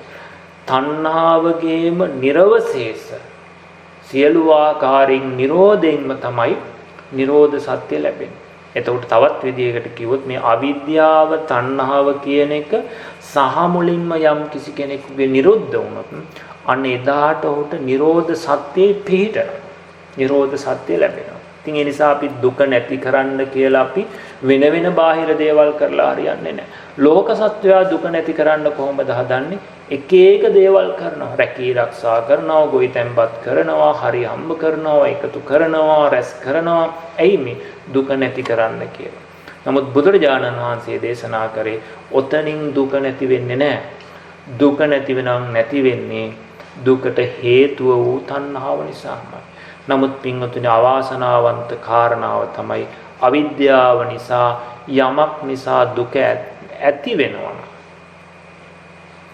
ඒ දුක ඇති වෙන හේතුවම දුක නැති කරන්න පුළුවන් කියලා කෙනෙක් හිතාන ඉන්නවා නම් පින්වතුනි ඒක ඔහු කවදාවත් දුකෙන් මිදෙයිද කියලා. ඒ දුකට හේතුව තණ්හාවයි කියලා බුදුරජාණන් වහන්සේ දේශනා කරා. එතකොට ඒ තණ්හාවම අපි ආසාව තණ්හාව කියන එකෙන් අපි දේවල් පස්සේ යනවනම් එකතු කරනවනම් අපි මේ දුකෙන් මිදෙන්න කියලා ආසාවෙන් තණ්හාවෙන් කටයුතු කරනවනම් ඇත්තටම එයා හැමදාම රෑ දවල් දෙකේ දුක තමයි රැස් කරන්නේ. දුක තමයි එකතු කරන්නේ. දුක්ඛ රූපම් භික්ඛවේ අභිනන්දති දුක්ඛං සෝ අභිනන්දති. මහණේ යම් කිසි කෙනෙක් රූපයට ආසා කරනවා නම් දුකට යලුම් කරන්නේ. ඉතින් යම් කිසි කෙනෙක් දුකට ඇලුම් කරනවා නම් ඔහු දුකෙන් මිදෙනවද කියලා බුදුරජාණන් වහන්සේ දේශනා කරනවා. ඉතින් අනේ නිසා මේ දුක්ඛ නිරෝධ සත්‍ය කියලා කියන්නේ මොකද්ද? මේ අවිද්‍යාව තණ්හාව තමයි දුක්ඛ නිරෝධ සත්‍ය. හැටියට ඒ වගේම අපිට තව විදිහට කිව්වොත් මේ සියලු ආකාරයෙන් ස්කන්ධ ධාතු ආයතනයන්ගේ නිර්වශේෂ නිරෝධය හෙවත් නිවන දුක්ඛ සත්‍ය හැටියට බුදුරජාණන් වහන්සේ දේශනා කළා. එතකොට මේ නිවන ලැබෙන්නේ කොහොමද? මේ සියලු ආකාරයෙන්ම තණ්හාවගේ ගෙවීම. ඊට පස්සේ බුදුරජාණන් වහන්සේ දේශනා කළා ඉදං දුක්ඛ නිරෝධගාමිනී පටිපදා. අරිය සත්‍යන්ති මේ භික්ඛවේ පුබ්බේ අනනුස්සුතේසු ධම්මෝසු කියලා. මානනි මේ දුක නැති කරන මාර්ගයයි මේකයි කියලා අපි අවබෝධ කරගත යුතුයි. ඒ නිසා මාර්ගයක් දන්නේ නැතුව අපිට මේ ගමන යන්න බෑ. ඉතින් ඒ නිසා අපි භාවනා කරනවා කියලා මාර්ගයේ පිළිබඳ නොදැන සම්මාදිට්ඨිය, සම්මා සංකප්පය, සම්මා වාචා, කම්මන්ත, ආජීව, ඒ වගේම සම්මා සතිය, සම්මා සමාධිය කියලා කියන්නේ මොකද්ද කියලා හරි ආකාරව තේරුමක් නැතුව, ඒ පිළිබඳව දැක්මක් නැතුව බොහෝ අය භාවනා කරනවා. පිළිකුල් භාවනාව, ධාතු කර්මස්ථානයේ ආනාපාන සතිය මේ දේවල් කරනවා. අවුරුදු ගණන් ඒ විදියට භාවනා කරනවා. හැබැයි ඒ අයගෙන් ඇහුවොත් එහෙම පිළිකුල් භාවනාව තුලින් කොහොමද චතුරාර්ය සත්‍ය ධර්මය අවබෝධ වෙන්නේ? කෙස් ටික තුලින් කොහොමද මම චතුරාර්ය සත්‍ය මතු කරගන්නේ? ලොම්, නිය, දත්, හම්, මස්, නහර තුලින් කොහොමද ඔබට චතුරාර්ය සත්‍ය අවබෝධ වෙන්නේ කියලා ඇහුවොත් සමහර විට බොහෝ අයට ඒක තේරෙන්නේ නැහැ. ඊට හේතුව තමයි මොනෝහාරි භාවනාවක් කරාට ඒ භාවනාව, ඒ කර්මස්ථානයේ තුලින් කොහොමද නිවන් දකින්නේ කියන ඒ දුක්ඛ නිරෝධගාමිනී පටිපදාව පිළිබඳව ඇතිතතු නොදැනීම. ඉතින් ආනේ නිසා පින්වතුනි, නිවන් දකින මාර්ගය වන මධ්‍යම ප්‍රතිපදාව හෙවත් මේ ආර්ය අෂ්ටාංග මාර්ගය පිළිබඳව අපි ඒ භාවනා කරන කෙනා විසින් මනසේ දැනගත යුතු දේ. එතකොට මාර්ග සත්‍ය පිළිබඳව සත්‍ය ඥානය, මාර්ග සත්‍ය පිළිබඳව කෘත්‍ය ඥානය, මාර්ග සත්‍ය පිළිබඳව කෘතඥානය කියලා මේ මාර්ග සත්‍යයත් ආකාර පියවරවල් තුනක් තියෙනවා. ඇත්තටම සම්මා දිට්ඨි, සම්මා සංකප්ප ආදී මේ අංගාට අපි වෙන වෙනම දැනගත යුතුයි. සම්මා දිට්ඨිය කියන්නේ මොකද්ද? එතනනොත් නිවන් දකින මේ ලෝකෝත්තර මාර්ගයේ අනුව යන ලෝකෝත්තර සම්මා දිට්ඨිය කියන්නේ මොකද්ද? ඇත්තට ලෝකෝත්තර සම්මා දිට්ඨිය කියන්නේ මොකද්ද කියලා කෙනෙකුගෙන් ඇහුවොත්, බණ අහලා සූත්‍ර කියවලා තියෙන කෙනෙක් ප්‍රකාශ කරන්න පුළුවන්. සම්මා දිට්ඨිය කියන්නේ දුක්ඛේ ඥානං, සමුදය ඥානං, නිරෝධේ ඥානං, මාර්ගේ ඥානං කියලා මේ විදිහට ප්‍රකාශ කරන්න පුළුවන්, කියන්න පුළුවන්. එතකොට ඒ වගේම සම්මා දිට්ඨිය කියලා කියන්නේ ඇත්ත ඇති හැටියෙන් දැකීම කියලා කියන්නත් පුළුවන්. නමුත් ඇත්තටම ඒ කීම තුල ඒවා අපේ ජීවිතයේ තුලින් අපිට තේරුම් ගිහිල්ලා තියෙනවා. මම ඔයිට පෙරත් මතක් කරා, අපිට දුක ආවේ දරුවෝ ලෙඩ වෙනකොට. ඒ වගේම අපි කැමති දේවල් නැති වෙනකොට, අපිට අකමැති දේවල් ලැබෙනකොට, අපි බලාපොරොත්තු වූ දේවල් අහිමි වෙනකොට තමයි අපිට දුක ආවේ. ප්‍රියේහි විප්‍රයෝගෝ දුක්ඛෝ, අප්‍රියේහි සම්පයෝගෝ දුක්ඛෝ, යං කිච්ඡං නලපති තම්පි දුක්ඛං. යමක් ප්‍රාර්ථනා කරනවාද, ලබා ගන්න උත්සාහවත් කරනවාද, ඒක නොලැබේ. ඔය දුක් ඔක්කොම ඔතෙන්ට දාන්න පුළුවන්.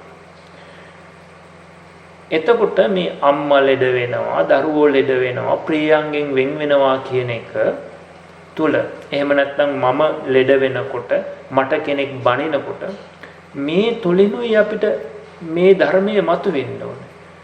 එතනනුයි අපිට ධර්මයේ එන්න ඕනේ.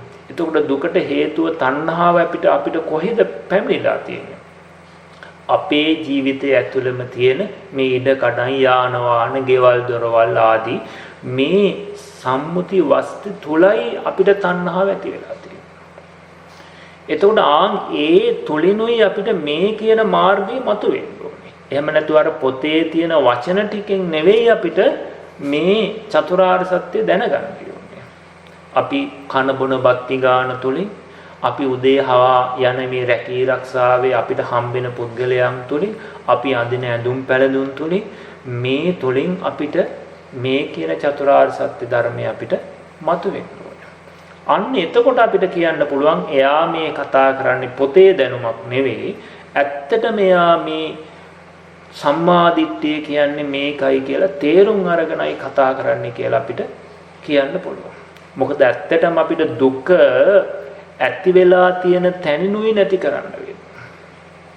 එතකොට සම්මා දිට්ඨිය කියන එකෙන් අදහස් කරේ මොකද්ද? සම්මා දිට්ඨිය කිව්වේ දුක පිළිබඳව ඥානය. දුක ඇතිවන හේතුව පිළිබඳව ඥානය. දුක්ඛ නිරෝධය පිළිබඳව ඥානය. දුක්ඛ නිරෝධගාමිනී පටිපදාව පිළිබඳව ඥානය. කියන මේ චතුරාර්ය සත්‍ය පිළිබඳව නුවණයි සම්මා දිට්ඨිය ඇටියට බුදුරජාණන් වහන්සේ දේශනා කරේ. එතකොට ඒ අනුව දුක කියලා අපි අපේ එදිනෙදා ජීවිතයේ තුලින් දුක්ඛ සත්‍ය අවබෝධ කරගන්න ඕනේ. එතකොට මොකද්ද මේ දුක්ඛ සත්‍ය කියලා බුදුරජාණන් වහන්සේ දේශනා කරේ? මේ කියන අපි ලෝකේ සත්ව පුද්ගල භාවයෙන් සලකන තැන ඇත්තේ සත්ත්ව පුද්ගල නොවුණු අනාත්ම වූ නාම රූප ධර්ම ටික. එහෙම නැත්නම් පංච උපාදානස්කන්ධයක් තමයි අපට මේ දුක්ඛ සත්‍ය හැටියට හම්බෙන්නේ කියලා බුදුරජාණන් වහන්සේ දේශනා කරා. එතකොට මේ සූත්‍රයේ මේ ධම්මචක්කපවත්තන සූත්‍රයේදී අපි මේ චතුරාර්ය සත්‍ය ධර්මය අවබෝධ කරගන්නකොට ඔබට මතක් කරා අපි ලෞකික ප්‍රතිපදාවේදී ඒ චතුරාර්ය සත්‍ය ධර්මය අනුගමනය කරනකොට අනුගමනය කරන මධ්‍යම ප්‍රතිපදාව ලෞකිකව හා ලෝකෝත්තරව අපට ලැබෙනවා කියලා. එතකොට මේ ලෝකෝත්තර සම්මාදිට්ඨිය තුලින් අපි ඒ චතුරාර්ය සත්‍ය අවබෝධ කරගන්නකොට ඒ චතුරාර්ය සත්‍ය වෙන වෙනම අවබෝධ කරගත යුතු දෙයක් නෙවෙයි. දුක්ඛ සත්‍ය වෙනම අවබෝධ කරගන්න, සමුදය සත්‍ය වෙනම පහ කරන්න, නිරෝධ සත්‍ය වෙනම සාත් කරන්න, මාර්ග සත්‍ය වෙනම වඩන්න තියෙන එකක් නෙවෙයි. ඒක අපිට බුදුරජාණන් වහන්සේ කොහොමද මේක වෙන්නේ කියන එක ගවම්පති කියලා සූත්‍රයක් තියෙනවා සංයුත්ත නිකායේ. ගවම්පති සූත්‍රයේ දේශනා කරනවා මහණෙනි මා විසින් බුදුරජාණන් වහන්සේගෙන් මෙසේ අසන ලදී කියලා. යම් කිසි කෙනෙක් දුක දැක්කොත් ඔහු දුකට හේතුවද දකිනවා, ඔහු දුක්ඛ නිරෝධයද දකිනවා, දුක්ඛ නිරෝධ ගාමිනී ප්‍රතිපදාවද දකිනවා. යම් කෙනෙක් දුකට හේතුව දැක්කොත් ඔහු දුක පිරිසිඳ දන්න කෙනෙක්, සමුදය දුරු කෙනෙක්, නිරෝධය සාත් කළ කෙනෙක් කියලා මේ විදියට ගවම්පති සූත්‍රයේදී දේශනා කරන්න යෙදුණා.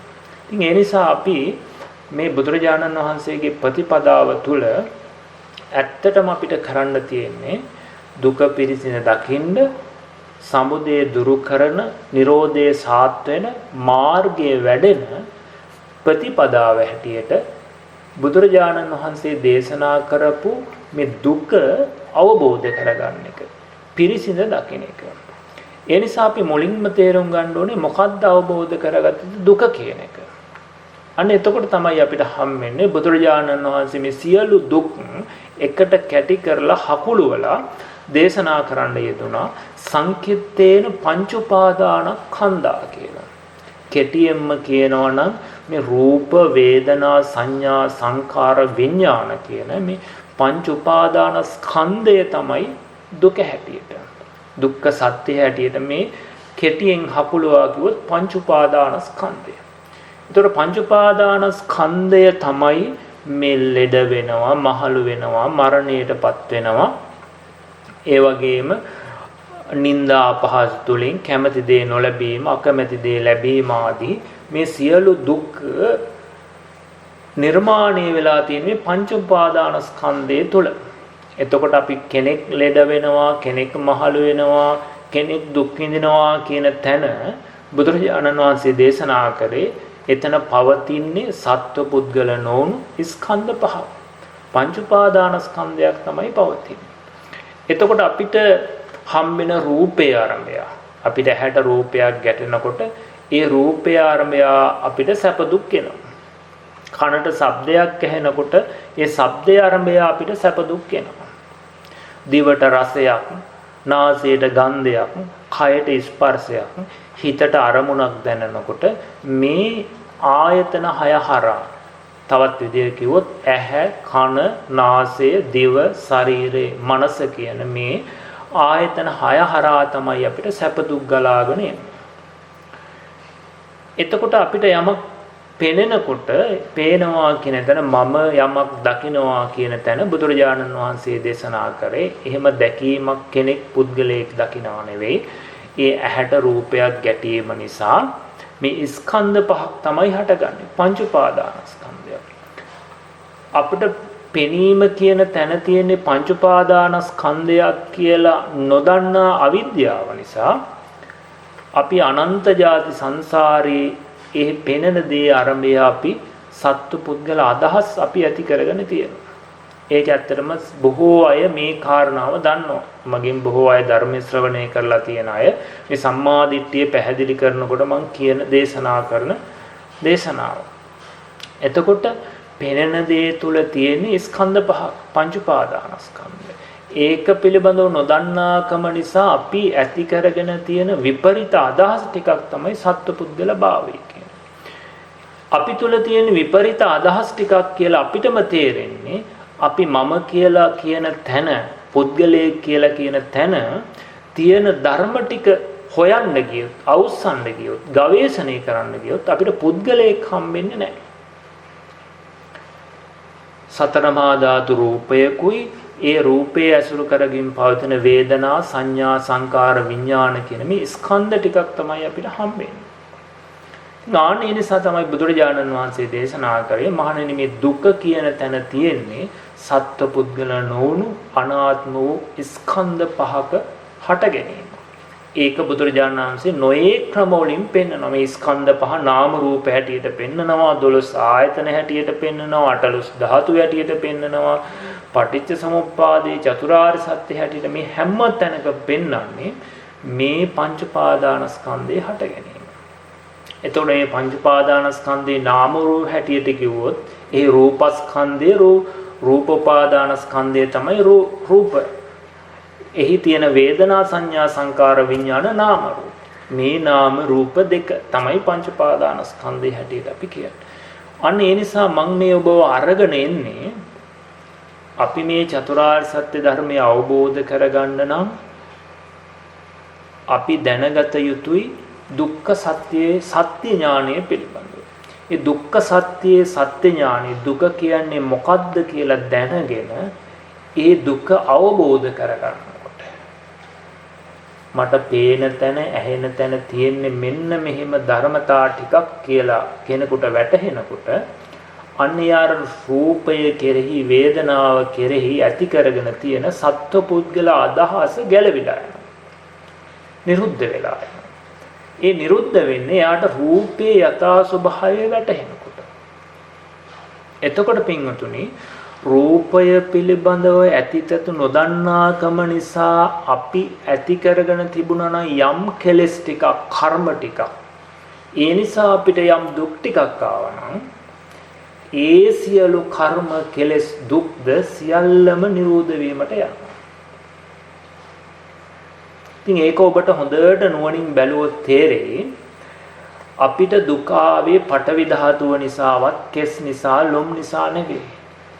අපිට දුක ආවේ දරුවා නිසා, ගෙවල් දොරවල් නිසා, යාන වාහන නිසා, මම නිසා කියලා මේ සත්වපුද්ගල භාවය ඇතුලේ තමයි අපි දුක් විඳින්නේ. නමුත් සත්වයා කියන අදහස අපි ඇති කරගත්තු විපරිත අදහසක් කියලා තේරුම් අරගෙන එතන තියෙන්නේ සත්වපුද්ගල නොවුණු අනාත්ම වූ නාම රූප දෙකක් කියලා වැටහිච්ච කෙනාට ඒ නිසා ඇතිවෙච්ච සියලු දුක් අවසානයට යනවා. ඒ නිසා පින්වතුනි ඔබට මේ රූපය, වේදනා ආදී ධර්මය අවබෝධ වීමෙන් ගෙවීමට යන්නේ මේ වර්තමානයේ විඳින දුක විතරක් නෙවෙයි. අනාගත කාලේ යම් තාක් දුක් විඳින්න තියෙනවා.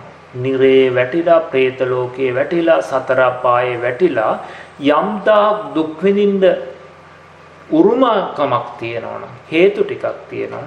ඒ සියලු සංසාර දුකද මේ අවබෝධයත් එක්කම නිරුද්ධ වෙලා යනවා. ආනේ නිසා තමයි මේ දුක නිරෝධ වෙන්නේ. අපි නිරෝධය සාත් කළ යුතු එකක්. කියන්නේ ජීවත්ව ඉද්දිම අපිට සියලු සාංශාරික දුක අවසන් කරන්න පුළුවන් වෙනවා. ඒ අවසන් කරන්න පුළුවන් වෙන්නේ දුකේ ඇතිතතු හරි හැටි දැකීම තුළ. ඒ නිසා බුදුරජාණන් වහන්සේ දුක පිරිසින දකින්න යනකොට ඒක පියවරවල් කීපයකින් පෙන්නන්නේ අවබෝධ කරගන්න. එතකොට මේ මුලින්ම අපි හොඳට අපි බැලුවොත් අපිට දුක් කියන තැන කාම ලෝකේ බොහෝ අයට රූපය නිසා තමයි දුක් කියන්නේ. ඒ නිසා මුලින්ම අපිට රූපේ ඇති මුලාව දුරු කර ගැනීම සඳහා අපිට කමඨහන් බුදුරජාණන් වහන්සේ පෙන්වනවා. ධාතු කර්මස්ථානයේ පිළිකුල් භාවනාව, අසුභ භාවනාව ආදී මේ කර්මස්ථාන තුලින් රූපේ ඇතිතතු බලන්න. රූපේ ඇතිතතු පේනකොට රූපය පිළිබඳව අපි තුල ඇති වෙලා තියෙන සියලු කෙලෙස් කර්ම ගෙවීමට යනවා. සියලු දුක් ගෙවීමට යනවා රූපේ ඇත්ත දැක්කාම. ඒ නිසා මුලින්ම අපි උත්සාහවත් වෙති රූපය අවබෝධ කරගන්න. රූපේ හොඳට තේරෙනකොට ඒ රූපය ඇසුරු කරගෙන පවතින වේදනා සංඥා සංකාර ආදී නාම ධර්මයෝද පහසුවෙන් නිදුකින් අපිට අවබෝධ වෙනවා. ඒවා මතු වෙනවා. ඒ බව බුදුරජාණන් වහන්සේ දේශනා කරා. ඉතින් ඒ නිසා අපි පියවරෙන් පියවර ආවොත් දැන් අපි ආව චතුරාර්ය සත්‍ය කියන එක. ඒ චතුරාර්ය සත්‍ය ධර්මයේ අපි අවබෝධ කරගන්න යනකොට අපිට ප්‍රතිපදාව හැටියට හම්බෙන්නේ මොකද්ද? සම්මාදිට්ඨිය කියන එක. සම්මාදිට්ඨිය තුල තියෙන අන්තර්ගතය මොකද්ද කියලා බැලුවාම අපිට හම්බුණා චතුරාර්ය සත්‍ය පිළිබඳව නුවණ. එතකොට චතුරාර්ය සත්‍ය පිළිබඳව නුවණ අපි දැනගෙන අපි ඒ චතුරාර්ය සත්‍ය අවබෝධ කරගන්න නම් එහි ඇති දුක පිරිසිඳ දත යුතුයි කියන තැනට අපි මනස අරගෙන ආවා. එතකොට දුක පිරිසිඳ දකින්න යනකොට දුක හැටියට අපිට හම්බෙන්නේ මොකද්ද කිව්වේ? මේ පංච උපාදාන ස්කන්ධය. මොකද්ද? රූප, වේදනා, සංඥා, සංකාර, විඥාන කියන ස්කන්ධ පහ. අපිට යමක් පේනවා කියන තැන ওই ස්කන්ධ පහක් තමයි හටගෙන තියෙන්නේ. මේ ස්කන්ධ පහෙන් තොරව යමක් අපිට පේන්න බෑ, ඇහෙන්න බෑ. ඉතින් ඒ නිසා බුදුරජාණන් වහන්සේ දේශනා කරපිට දැන් අපිට තේරුණේ නැතත් දැන් අපි හිතන්නේ මට පේනවා, මගේ ඇහෙන් දකින්නවා කියලා ওই විදිහට. නමුත් බුදුහාමුදුරුවෝ දේශනා කරේ ඔබ මම දකින්නවා කියන තැන ඔබ හොඳට හොයන්න. දකින්නේ මම නම් ඒ දකින මම කෝ? තමන්ගේ ආධ්‍යාත්මික ගවේෂණය කරනකොට අපිට ඒ කියන පුද්ගලයෙක් හම්බෙන්නේ නැතුව මේ කියන ධර්මතා පහ තමයි හම්බෙන්නේ කියලා ඔබ තේරුම් ගත්තා. ඊට පස්සේ දැන් අපි මිනිස්යෝ වශයෙන් ගත්තාම, දෙවිවරු වශයෙන් ගත්තාම බොහෝ සෙයින් මේ රූපය නිසා දුක් විඳිනවා.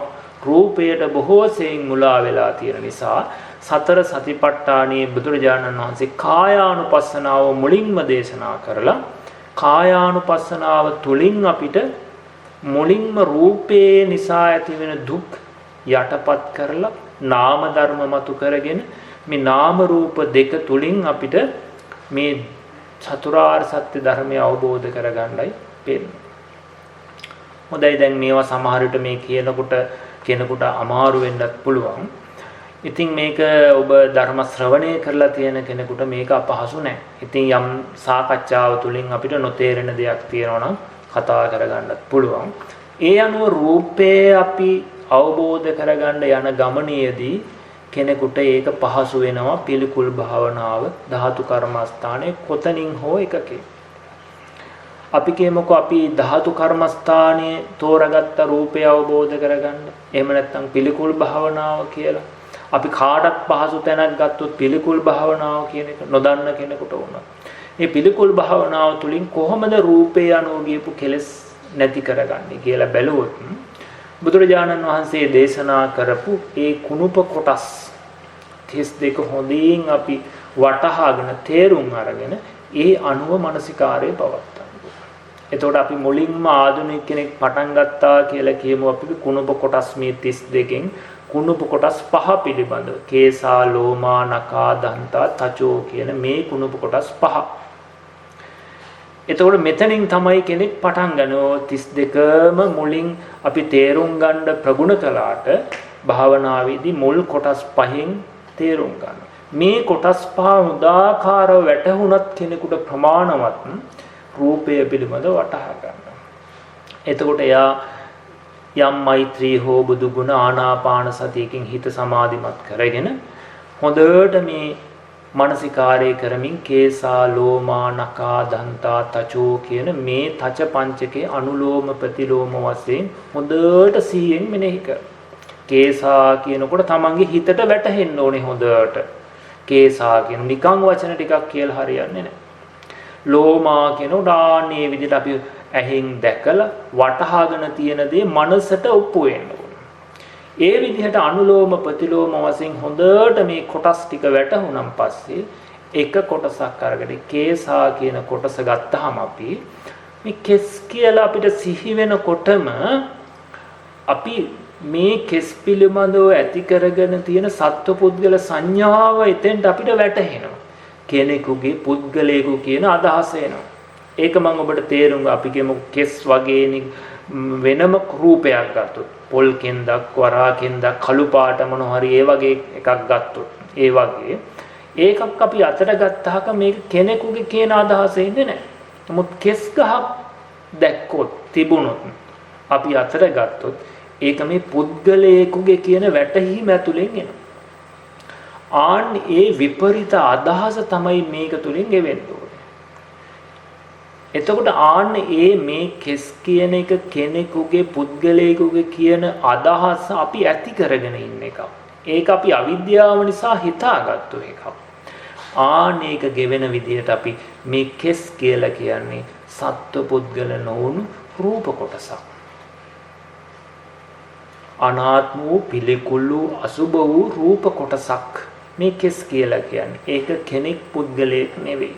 මේ කෙස් කියන එක කෙනෙකුගේ කියන එක මගේ අවිද්‍යාව නිසා හිතට වැටහෙන එකක් මිසක් කෙස් කියන්නේ කෙනෙක් පුද්ගලයෙක් නෙවෙයි. ඒක අසුභාසාර වූ රූප කොටසක් පමණයි. ඒක ආහාරය නිසා කර්මය නිසා හටගත්තු එකක් කියලා මෙන්න මේ විදිහට කෙස් පිළිබඳ හොඳට නුවණින් අර පුද්ගල භාවයේ ගෙවෙන විදිහට මෙනෙහි කරනවා. ඔබගේ ඒ දක්ෂතාවය මත තමයි ඒ අරඹයා තියෙන කෙලෙසේ අයින් වෙනවා. ආන්නේ විදිහට එයා හොඳට මේ කොටස් ටික ගවේෂණය කරනකොට එයාට වැටහෙන නුවණක් තියෙනවා. මොකද්ද? සත්ව පුද්ගලයෙක් නොවුණු අසුබ වූ අසාර වූ රූප කොටස් ටිකක් පමණක් ඇත්තේය. අත්ති කායෝතිවා 50 සති පච්චුපට්ඨිතා හෝති. ඥාන මත්තාය පතිස්සති මත්තාය කියලා ඔබට සතිපට්ඨානෙ හම්බෙන්නේ කය පමණක් ඇත්තේය කියන නුවණ එන්නේ. ඒ කියන්නේ කුණුප කොටස් ටිකක් පමණක් කොටස් ටිකක් වෙනම කොටස් ටිකක් එකට වෙලා තියෙනවා මිසක් පුද්ගලයෙක් සත්වයක් මෙහි නෑ කියන නුවණ ඔබට එනවා. අන්න ඒ නුවණ ආව දවසට ඔබට වැටහි එහෙනම් මේ සත්වයා පුද්ගලයා කියන එක අපි විසින් ඇති කරගත්තු විපරිත අදහසක් කියලා. මෙන්න මේ අවබෝධය ආවත් අනන්ත ಜಾති සංසාරේ අපි ඇති කරගත්තු පුරුද්දක් තියෙනවා. ඒ නිසා නැවත නැවත රැවටෙනවා. මේකට කියනවා ආශ්‍රවය කියලා. අන්නේ ආශ්‍රවය ගෙවෙන්න නම් ඒ අවබෝධය අපි නැවත නැවත භාවිතා බහුලී කතා කිරීම තුළින් අන්න අර පුරුද්ද හුරුව ගෙවිලා යනවා. ඒ නිසා අපි භාවනා කරනකොට අපිට දකින අහන දැනගන්න විඳින හිතෙන හැම අරමුණක් අරඹයාම පෙනෙන රූපයක් අරඹයා මේ අහවල් කෙනා පුද්ගලයා කියලා සිහි වෙනකොට නෑ එතන තියෙන්නේ මෙබඳු ආකාරයේ කුණුප කොටස් ටිකක්. ඒ කුණුප කොටස් කෙරෙහි මට ඇති වෙන විපරිත අදහසක් තමයි මේ කෙනෙක් පුද්ගලයෙක් කියන්නේ කියලා ඔන්න ඔය විදිහට හිතට පැහැදිලි කරලා දෙමින් අර කුණුප කොටස් ටික කෙරෙහි අර සම්මා දිට්ඨිය පවත්වන. මේ විදිහට නැවත මානසිකාරය කරනකොට අර පුරුද්ද ගෙවිලා ගිහිල්ලා අන්න අපි තුල මේ රූපය පිළිබඳ අවබෝධ වෙනවා. මේ අවබෝධයත් එක්කම ඔබට ඊළඟ වැටහෙනවා එහෙනම් මේ රූපය කෙනෙක් පුද්ගලයෙක් නෙවෙයි කියන එක ඔබට අවබෝධ වෙනවා. ඒ වගේම මේ රූපයට සැප දුක් දැනෙන්නේ නැහැ. එහෙනම් මේ රූපයේ බැසගෙන තියෙන වේදනා සංඥා සංකාර වලට රූපයේ තුල තියෙන හිතට නේද මේ සියලු දේවල් වැටහෙන්නේ. හිත කියන්නේ කෙනෙක් පුද්ගලයෙකුත් නෙවෙයි. ඒකත් අනාත්මව හටගත්තු ධර්මයක් හැටියට ඔබට තේරෙනවා. ඉතින් මේ විදිහට ඔබට මේ යම් මේ බාධක මැද්දේ ඔබට යම් පණිවිඩයක් දෙන්න උත්සාහවත් වුණේ. මේක ගොඩාක් තව විස්තර කළ යුතුයි. නමුත් මම මේක සාකච්ඡාවට බාර දෙනවා. සාකච්ඡාව තුළින් ඔබට මේ දේශනාව තුළින් වැටහෙච්ච ආකාරය තුළින් මේක ඔබට තව පැහැදිලි කරලා දෙන්න මම අදහස් කරනවා. ඉතින් ඒ නිසා මේ ධම්මචක්කපවත්තන සූත්‍රයේදී අන්තර්ගතය ගත්තොත් ඔන්න ඔය විදිහට තමයි අපිට බුදුරජාණන් වහන්සේ දේශනා කරේ මේ අන්තවලට නොයටි මධ්‍යම ප්‍රතිපදාව පැවිද්දන් විසින් බෞද්ධයන් විසින් අනුගමනය කළ යුතුයි කියලා. ඒ අනුගමනය කළපු යුතු මධ්‍යම ප්‍රතිපදාව කියන මේ සම්මා දිට්ඨිය කියන්නේ මොකක්ද කියන එක ඔබට මම මේ පැහැදිලි කරේ. සම්මා දිට්ඨිය ඇති වුණොත් සම්මා දිට්ඨියට අනුවයි සම්මා සංකප්පේ. ඊට අනුවයි සම්මා වාචා කම්මන්ත ආජීව. එනිසා සම්මා දිට්ඨි පුරේ ජවන් කියලා සත්‍වි වායාම අනුපරිදාවන්. සම්මා දිට්ඨිය අපිට ඉදිරියෙන් තියෙන්න ඕනේ. එතකොට අනිත් අංග සම්මා වෙනවා. ඉතින් ආනේ නිසා ඒ විදිහට ඒ සම්මා දිට්ඨිය කියන මේ ප්‍රතිපදාව තුලින් අවබෝධ කරගත යුත්තේ චතුරාර්ය සත්‍යයයි. ඒ චතුරාර්ය සත්‍ය පියවර 3කින් අවබෝධ කරගත යුතුයි. ආකාර 12කින් අවබෝධ කරගත යුතුයි කියලා දේශනා කරා. එතකොට එක සත්‍යයකට 3 ගානේ සතර සත්‍යයට 12ක් වෙනවා. එතකොට තමයි ඒ ද්වාදසාකාරං ඥාන දර්ශනං කියලා බුදුරජාණන් වහන්සේ දේශනා කරන්න වදාළේ.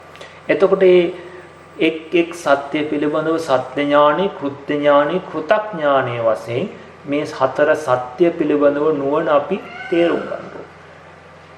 එහෙම තේරුම් අරගෙන අපි මේක අවබෝධ කරගන්න යනකොට අන්තිමේට අපිට කරන්න තියෙන්නේ මේ දුක පිරිසිඳ දකින්න එක කියන එක ඔබට මතක් කරගන්න.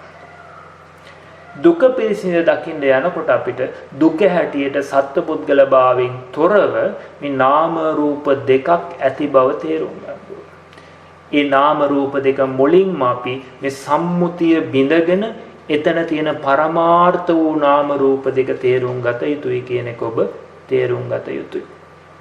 එතකොට අපි සම්මුතියේ නොඑක් විවහාරයන් කතාවන් කළත් යාන වාහන ඉඩ ගඩන් ගෙවල් දොරවල් දකින්නවා අහනවා අම්මා තාත්තා දරුවෝ මුණුබුරෝ කියලා අපි සම්මුතිය ඇතුලේ හිටියත් ඒ සම්මුතිය ඇතුලේ ගවේෂණය කරාම අපිට හම්බෙන්නේ මොනවද? සත්පුද්ගල නොවුණු සුදු රූප ගොඩක් ටිකක් තමයි. සතර මහා ධාතු සමූහයක් පමණයි කියන එක අපි මේ රූපය අවබෝධ කරගන්නකොට වටහා ගන්න ඕනේ.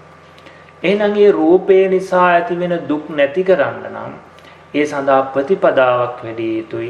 ඒ ප්‍රතිපදාව තමයි අපිට කර්මස්ථාන හැටියට හම්බෙන්නේ. අන්නේ කර්මස්ථාන පිළිබඳව අපි තේරුම් ගන්නකොට ධාතු කර්මස්ථානයේ පිළිකුල් භාවනාව කියන මේ කර්මස්ථාන දෙකක් අපි ඉදිරියට ගත්තා. එයිනුත් පිළිකුල් භාවනාව කියන එක තුලින් අපි ඔබට පැහැදිලි කරා කොහොමද රූපේ සත්පුද්ගල භාවය අයින් කරන්නේ. ඒ සත්පුද්ගල භාවයේ කියන එක අපේ නොදන්නාකම නිසා ඇතිවෙච්ච අදහසක් මිසක් එතන තියෙන්නේ හුදු කුණුප කොටස් ටිකක් පමණයි. එහි බැසගෙන තියෙන හිතට තමයි මේ හැම දෙයක්ම වැටහෙන්නේ. ඒවා නොදන්නාකම නිසා හිතින් ඇති කරගෙන තියෙන විපරිත අදහස් ටිකක් නේද කියලා හොඳට අපි ඒවා මේ තමන්ගෙම හිතට තේරුම් කරලා දෙන්න ඕනේ. ආන්නේ විදිහට කෙනෙක් පිළිකුල් භාවනාව කරගෙන යනවා නම් එයාට රූපය පිළිබඳව අවබෝධ වෙනවා. කෙලස් කැපිලා යනවා. දුක තමා තුල හටගන්නේ තමන්ගේම මෝඩකම නිසා කියලා තේරෙන කෙනාට දුකේ නිවීම තියෙනවා. හැබැයි දුකට හේතු හෝ දුක හෝ කෙනෙක් බාහිරින් හොයනවනම් සැප දුක් බාහිරින් හොයන්න යනවනම් එයා කවදාවත් දුකෙන් මිදෙන්නේ නැහැ. දුකෙන් මිදෙන මාවත එයාට කවදාවත් හම්බෙන්නේ නැහැ. ඉතින් ආනේ නිසා මේ බුදුරජාණන් වහන්සේ මේ චතුරාර්ය සත්‍ය කොහින්ද ගවේෂණය කළ යුත්තේ? ඉමස්මින්ච භ්‍යාමමත්තේ කලේබරේ දුක්ඛංච පඤ්ඤාපේමි දුක්ඛ සමුදයංච පඤ්ඤාපේමි ලෝකංච පඤ්ඤාපේමි ලෝක සමුදයංච පඤ්ඤාපේමි කියලා මේ විදිහට බුදුරජාණන් වහන්සේ මේ චතුරාර්ය සත්‍ය මේ බඹයක් වමන ශරීරයේ තුලින්ුයි දැක්කිය යුත්තේ. ඒ නිසා අපි දුක දැක්කිය යුත්තේ තමා තුළ දුකට හේතුව දකින්නත් ඕනේ තමා තුළ. ඒ විදිහට කෙනෙක් මේ දුක නැති කරන්න උත්සාහවත් වෙනවනම් අන්න යා සම්මා ප්‍රතිපදාව තුළ ඉන්නේ. ඒ නිසා ඔබ භාවනා කරන්න පෙර නිවන් දකින්න වැඩපිළිවෙල පටන් ගන්න පෙර ඔබ මේ කියන දර්ශනීය පිළිබඳව මේ චතුරාර්ය සත්‍ය හොදාකාරව තේරුම් අරගෙන එතකම් භාවනා කරන්න එපා කියලා නෙවෙයි මේ කියන්නේ. එතකම් අපි මෛත්‍රිය භාවනාව, බුදු ගුණ භාවනා ආදී වැටහෙන විදිහට අපි භාවනාවක් කරනවා ගුරුවරයෙක් යටතේ. හැබැයි නමුත් ඇත්තටම නිවන් දැකීම සඳහා නම් අපි මේවා නියමාකාරව චතුරාර්ය සත්‍ය තේරුම් අරගෙන යා යුතුයි කියන පණිවිඩය මට ඔබට දෙන්න ඕනේ. ඉතින් ඒ නිසා මේ කියපු කාරණා ඔබ හොඳින් තේරුම් අරගෙන ඒ පිළිබඳව නැවත නැවත ගවේෂණය කරලා ඔබ ඒ කර්මස්ථානයක් තුලින් පිළිකුල් භාවනා ධාතු කර්මස්ථානයේ කුලින් නිවන් මඟ හෙළි කරගන්න ඒ සඳහා සුදු කල්යාණ මිත්‍රයෙක් සත්පුරුෂයෙක් ඇසුරු කරමින් ඒට අවශ්‍ය අනුශාසනා ඒට අවශ්‍ය භාවනා උපදේශයන් අරගෙන නැවත නැවත ඒ තමන්ගේ කමඨහන් සුද්ධ කරගෙන ඔබට ඉදිරියට ගියොත් ඔබට මේ බුද්ධ ශාසනයේදීම පාරමී සම්පූර්ණ කරගෙන නිවන හෙළිපෙළ කරගන්න අනිවාර්යෙන් ඔබට ඒකාන්තයෙන් හැකියාව ලැබෙනවා.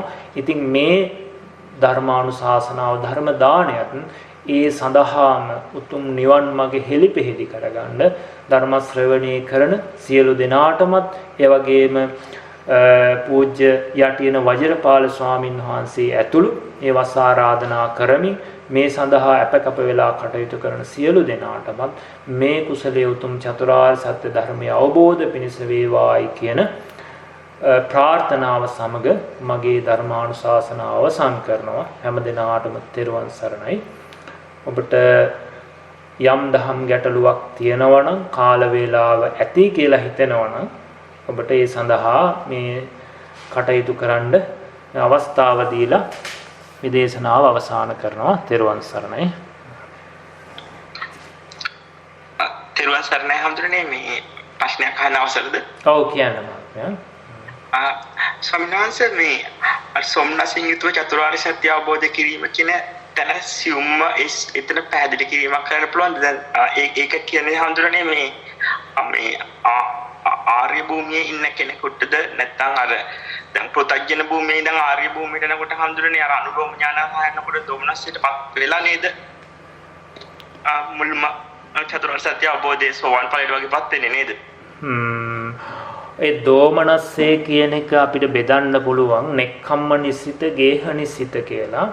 එතකොට ඇතම් දෝමනස්සයක් ඇති වෙනවා නෙක්ඛම්ම නිසිත කියන්නේ මට තවම සෝවාන් වෙන්න බැරි වුණා, තවම මට ධර්මය අවබෝධ කරගන්න බැරි වුණා, මෙච්චර උත්සාහවත් වෙලත් කියලා එහෙම දෝමනස්සයක් කෙනෙකුට එන්න පුළුවන්. හැබැයි හැමෝටම මේක එනවා කියලා කියන්නේ නැහැ. ඒකයි ඔය දෝමනස්සේ කියන කතාව කරන්නේ නෙක්ඛම්ම නිසිත. නමුත් ඇත්තටම මේ ප්‍රතිපදාව ගත්තාම බුදුරජාණන් වහන්සේ දේශනා කරේ මණ්ඩපේය මිදම් භික්කවේ බ්‍රහ්මචර්යය කියලා. මේ බ්‍රහ්මචර්යාව මිහිරි පැණක් වගේ. මේ පැණිහා මිහිරි කියලා. නමුත් ඇත්තටම ඒ ප්‍රණීත බ්‍රහ්මචර්යාව අපිට දුකක් වෙලා තියෙන්නේ ප්‍රතිපදාව තුල දුක නිසා නෙවෙයි. අපි ගාව තියෙන කෙලෙස් නිසා. අපි ගාව තියෙන කර්ම කෙලෙස් නිසායි අපිට ප්‍රතිපදාව දුක් වෙලා තියෙන්නේ. ඒ නිසා ඇත්තටම කවුරුත් ආධුනික කෙනෙක් භාවනා කරන්න ගියාම ඒ භාවනාව අමාරු වෙන්නේ අපහසුයෙන් මෙහෙසින් කරගන්න වෙන්නේ තම තමන්ගේ තියෙන කෙලෙස් නිසා. මාර්ගයේ යම් වෙලාවක මතුවෙච්ච දවසට එයාට මේ සතිය හොඳට දියුණු වෙච්ච දවසට සමාධිය ප්‍රඥාව වැටහිච්ච දවසට එයාට මේ ප්‍රතිපදාව චුට්ටක්වත් දුකක් නැහැ. ඒ නිසා තමන්ගේ කෙලෙස් ටික යට වෙනකන් ඒ කෙලෙස් ටික යටපත් වෙනකන් කෙනෙකුට ප්‍රතිපදාව දුකක් වෙන්න පුළුවන්. ඒත් ඒ ප්‍රතිපදාව දුක් නිසා නෙවෙයි තමන්ගේ කෙලෙස් නිසා. ඒ නිසා ඒ කවුරුත් ඒ වෙහෙස කවුරුත් අරගෙන තියෙනවා. ඒට හේතුව තමයි ඒ වෙහෙස නොඅරගෙන මේක යන්න බෑ. මොකද තමන්ගේ කෙලෙස් යටපත් කරගත්තොත් තමයි තමන්ට මේව වැටහෙන්නේ. ඒ නිසා අපි සමාධියක් වඩන්න ගියත් විදර්ශනාවක් වඩන්න ගියත් තමන් පුරුදු පුහුණු කරපු කෙලෙස් ආශ්‍රව නිසා හිත එහාට මෙහාට දුවන බව, කම්මැලිකම මේ ඔක්කොම නීවරණ කියන දේවල් තමන් තුල ඇති කරගත්තු කෙලෙස් කඳු. ඉතින් ඒවා නැවත නැවත සමාධිය ප්‍රඥාව වඩන්න අර මෝඩකම තණ්හාව යටපත් වෙන්න අන්න යටපත් වෙනකොට මෙයාට මේ ඉන්ද්‍රිය ධර්මයන් දියුණු වෙනකොට සතිය දියුණු වෙනකොට සමාධිය දියුණු වෙනකොට ඊට පස්සේ යාට ප්‍රතිපදාව අමාරු නෑ. ආන්න ඒ සති සමාධි හොඳට සම්මාදිට්ඨිය මතු උනන් පස්සේ එයාගේ ප්‍රතිපදාව දුක් නෑ. ඕනෑම කායික දුකක් එයා හොඳට සිහිය පිහිටවලා තිබ්බු ගමන් එයාට ඒක යටපත් වෙලා ඒ කය සැහැල්ලු වෙලා ඒ මේ බ්‍රහ්මචර්ය බුදුරජාණන් වහන්සේ මේ ලෝකෝත්තර ප්‍රතිපදාව කියන කවර කතාවද? මේ සමාධිය පිළිබඳවත් උන්වහන්සේ දේශනා කරන මහණෙනි මේ දිව්‍ය සුඛය පවා ඉක්මවා පවතිනවා මේ ප්‍රථම ධ්‍යාන සුඛය කියන එක. එතකොට ඊට මෙහා තියෙන සමාධියේ කොයිතරම් සැපයක් තියෙනවද කියන එකත් සමාධියේ යම් ප්‍රමාණයක් හරි ලැබපු කෙනෙක් අවබෝධ වෙලා ඇති. ඒ නිසා මේ යම් සමාධියක් ඇති කරගන්නකම් මේක අමාරුයි. ඒ හේතුව තමන්ගේ තියෙන කෙලෙස් නිසා. ඒ නිසා අර බුදුරජාණන් වහන්සේ මහණෙනි මේ ප්‍රතිපදාව සැපෙන් සතුටින් අවබෝධ කරගන්න මම දේශනා කරනවා කිව්වෙත් මේ ප්‍රතිපදාව ඒ මතු වෙච්ච කෙනාට ඒක සුඛයක් නිසා.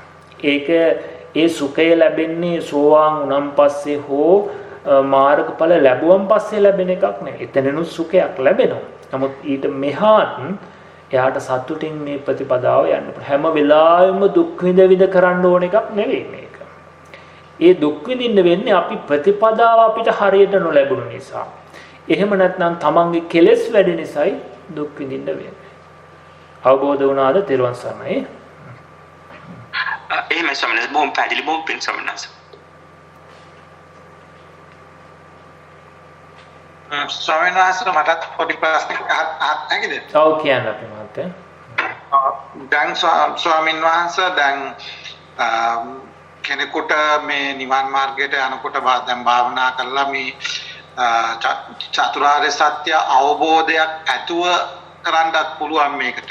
ඔව්. හැබැයි මම දැන් අහලා තිනවා මේ සාමා බුද්ධ ආගමේ පොඩි ළමයි පවා මේ නිවන් ගිහින්ලා තියෙනවානේ. එතකොට එතකොට ඒගොල්ලෝ සාමාන්‍යයෙන් එහෙම අවබෝධයක් ඇතුව ගිහිල්ලාද නිවන් ලැබලා තියෙන්නේ.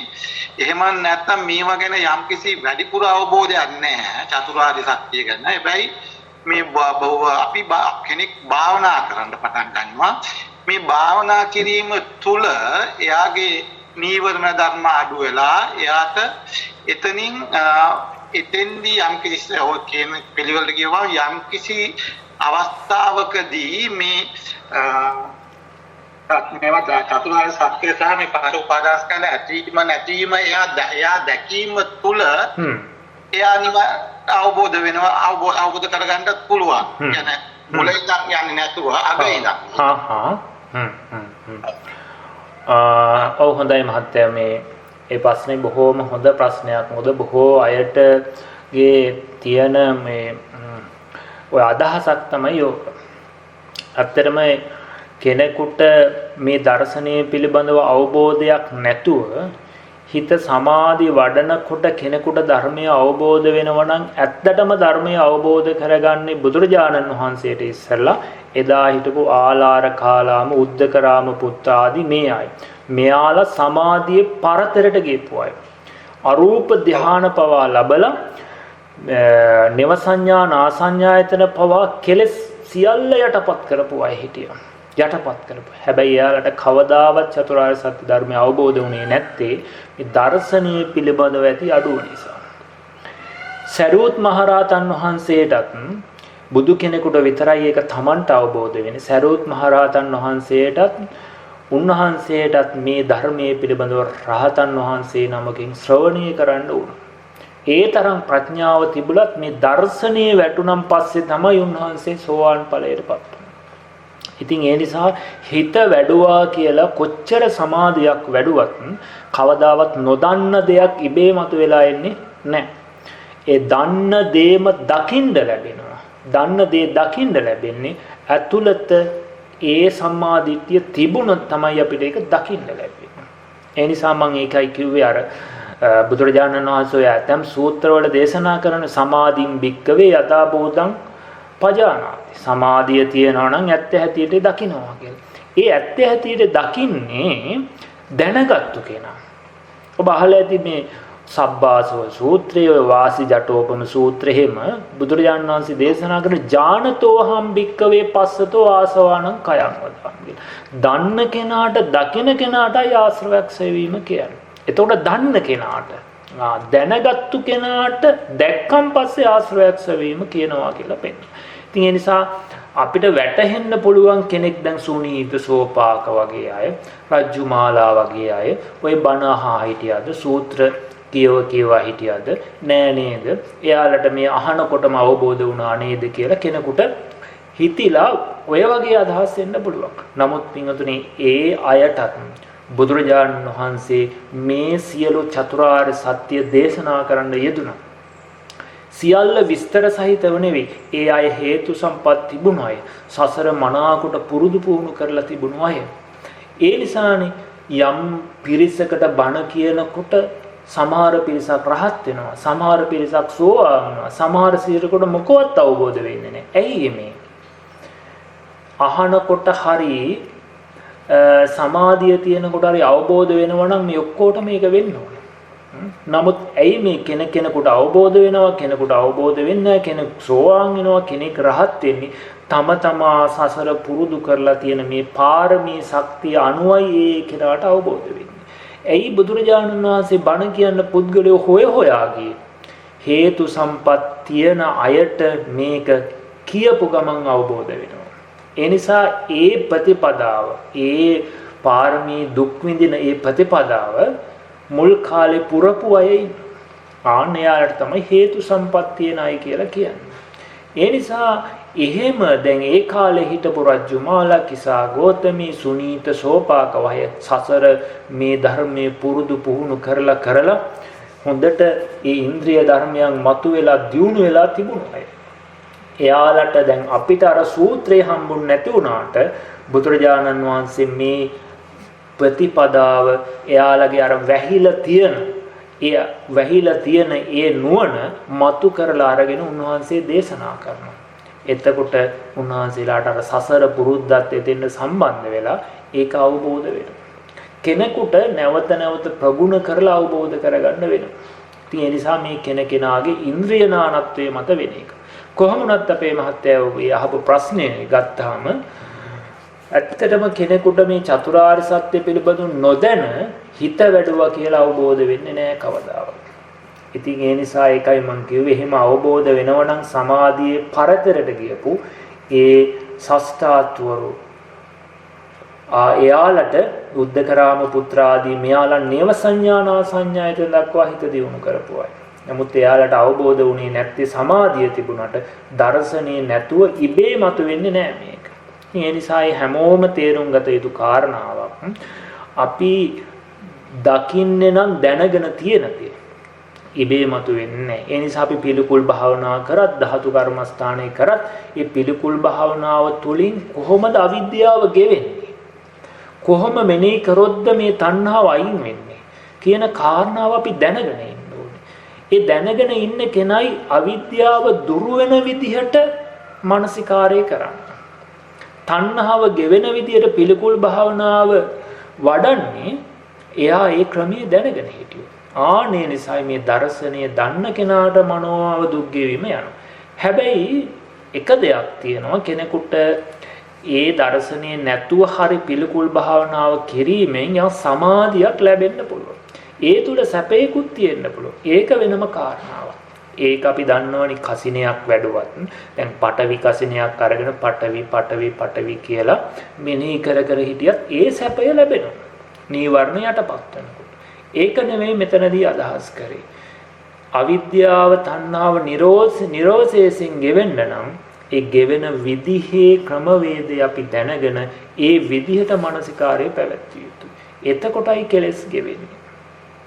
තෙරුවන් සරණයි.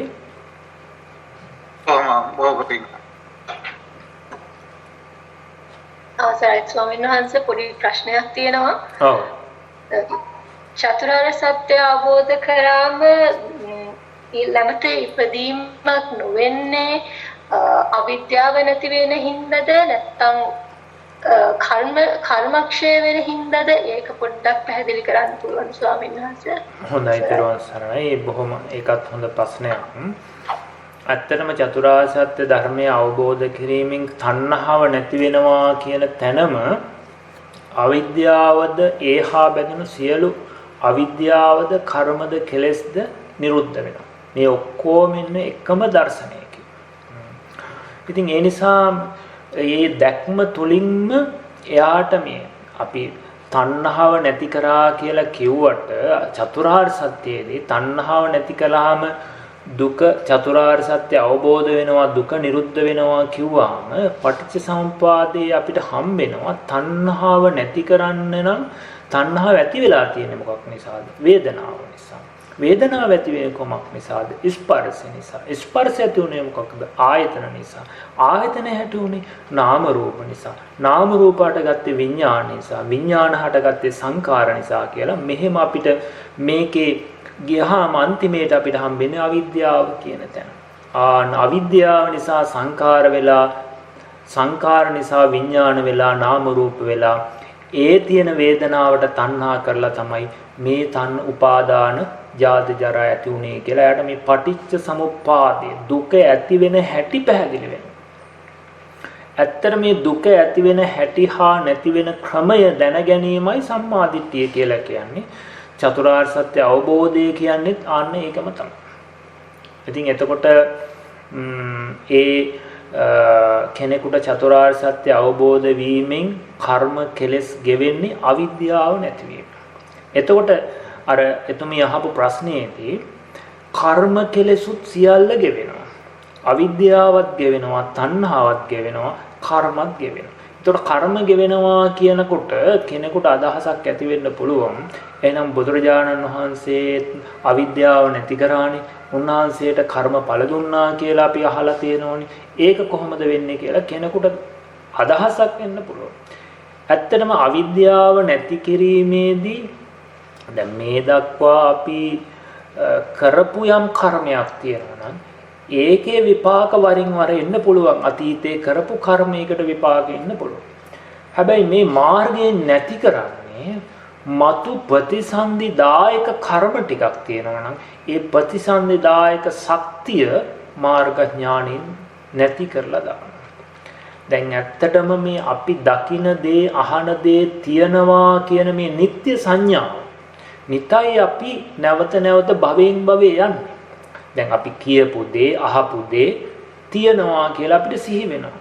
දැන් අතීතේ කරපු දෙයක් මතක් වෙනකොට අපිට ඒක ඇති බවට හිතට වැටහෙනවා. ඇත්තටම අපි එහෙම වැටහුණත් අපිට හටගත්තු දේ එතනම නිරුද්ධ වෙනවා. ඒක තමයි ලෝක ධර්මතාවය. ඒක හටගත්ත දේ ඉතුරු නැතුවම නිරුද්ධ වෙනවා. නැවත කවදාවත් දැකපු දේ නැවත දකින්න බෑ කියන නුවණ කෙනෙකුට තියෙනවා නම් දැකපු දේ කියලා එයා හොයාගෙන යන්නේ නැහැ. අහපු දේ කියලා එයා හොයාගෙන යන්නේ නැහැ. ඒ නිසා මැරෙන්න ආසන්න මොහොතෙත් කෙනෙකුට කරපු කියපු දෙයක් සිහි වෙනකොටම එයා දන්නවා මේ දේ නිරුද්ධයි කියලා.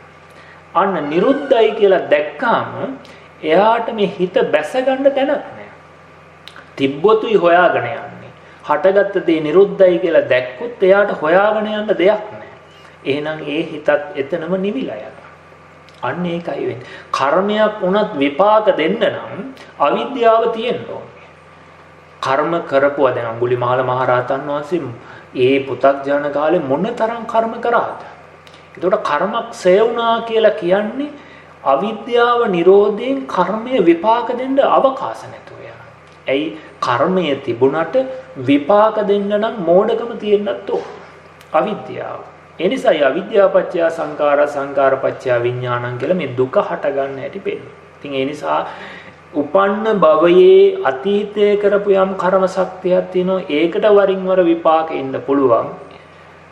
හැබැයි ඒ අවිද්‍යාව නිරුද්ධ කිරීමෙන් තණ්හාව නැති කිරීමෙන් මත්තේහි නැවත නැවත උපදින්න යම් කර්ම ශක්තියක් තියෙනවා.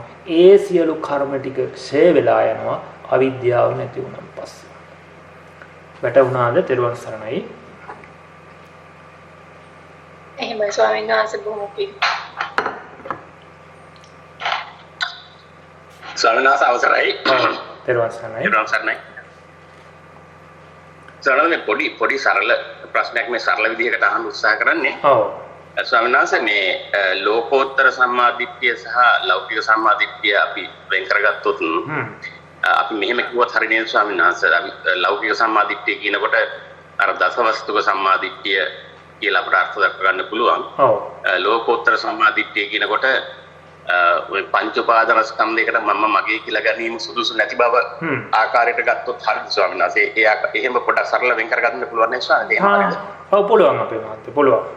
ඒකේ ගැටලුවක් නැහැ. ඒක අපි තව විස්තර හොයාගෙන ගියොත් තමයි අපිට ඒකේ විග්‍රහයන් හම්බෙන්නේ.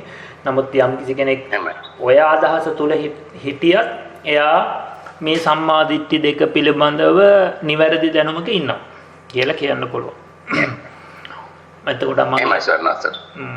එතකොට ඒකයි අර ලෞකික සම්මාදිට්ඨියේදී එයා ලෝකේ පින් කරනවා කුසල් කරනවා හැබැයි ඒ සත්ව පුද්ගල භාවය ඇතුලේ කරන්න. එතකොට දන් දෙනවා නැත්නම් එහෙම කරන්න බෑනි කෙනෙක් දැන් මෛත්‍රී භාවනාව වඩනවා බුදුගුණ භාවනාව වඩනවා. එතකොට එයා පුද්ගල භාවය ඇතුලේ. එතකොට ඒක ප්‍රබල කුසල්. හැබැයි ලෞකික සම්මාදිට්ඨිය ඇතුලේ. ඒක නරක නෑ. ලෝකේ යහපත ගෙනත් දෙනවා. ඒ නිසා. එහෙමයි ස්වාමීන් ගොඩක් පිං වාසිතරව සන්නයි.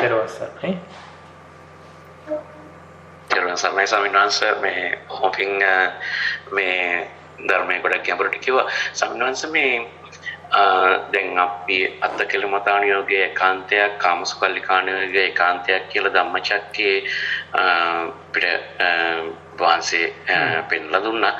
එතකොට මේ අර මජ්ජි සූත්‍රය වගේ ගත්තොත් මේ මජ්ක්‍ධිමා ප්‍රතිපදා කියලා මේක මැදත් ඇලෙන්න එපා කියන එකනේ තථාගතයන් වහන්සේ දේශනා කරන්නේ.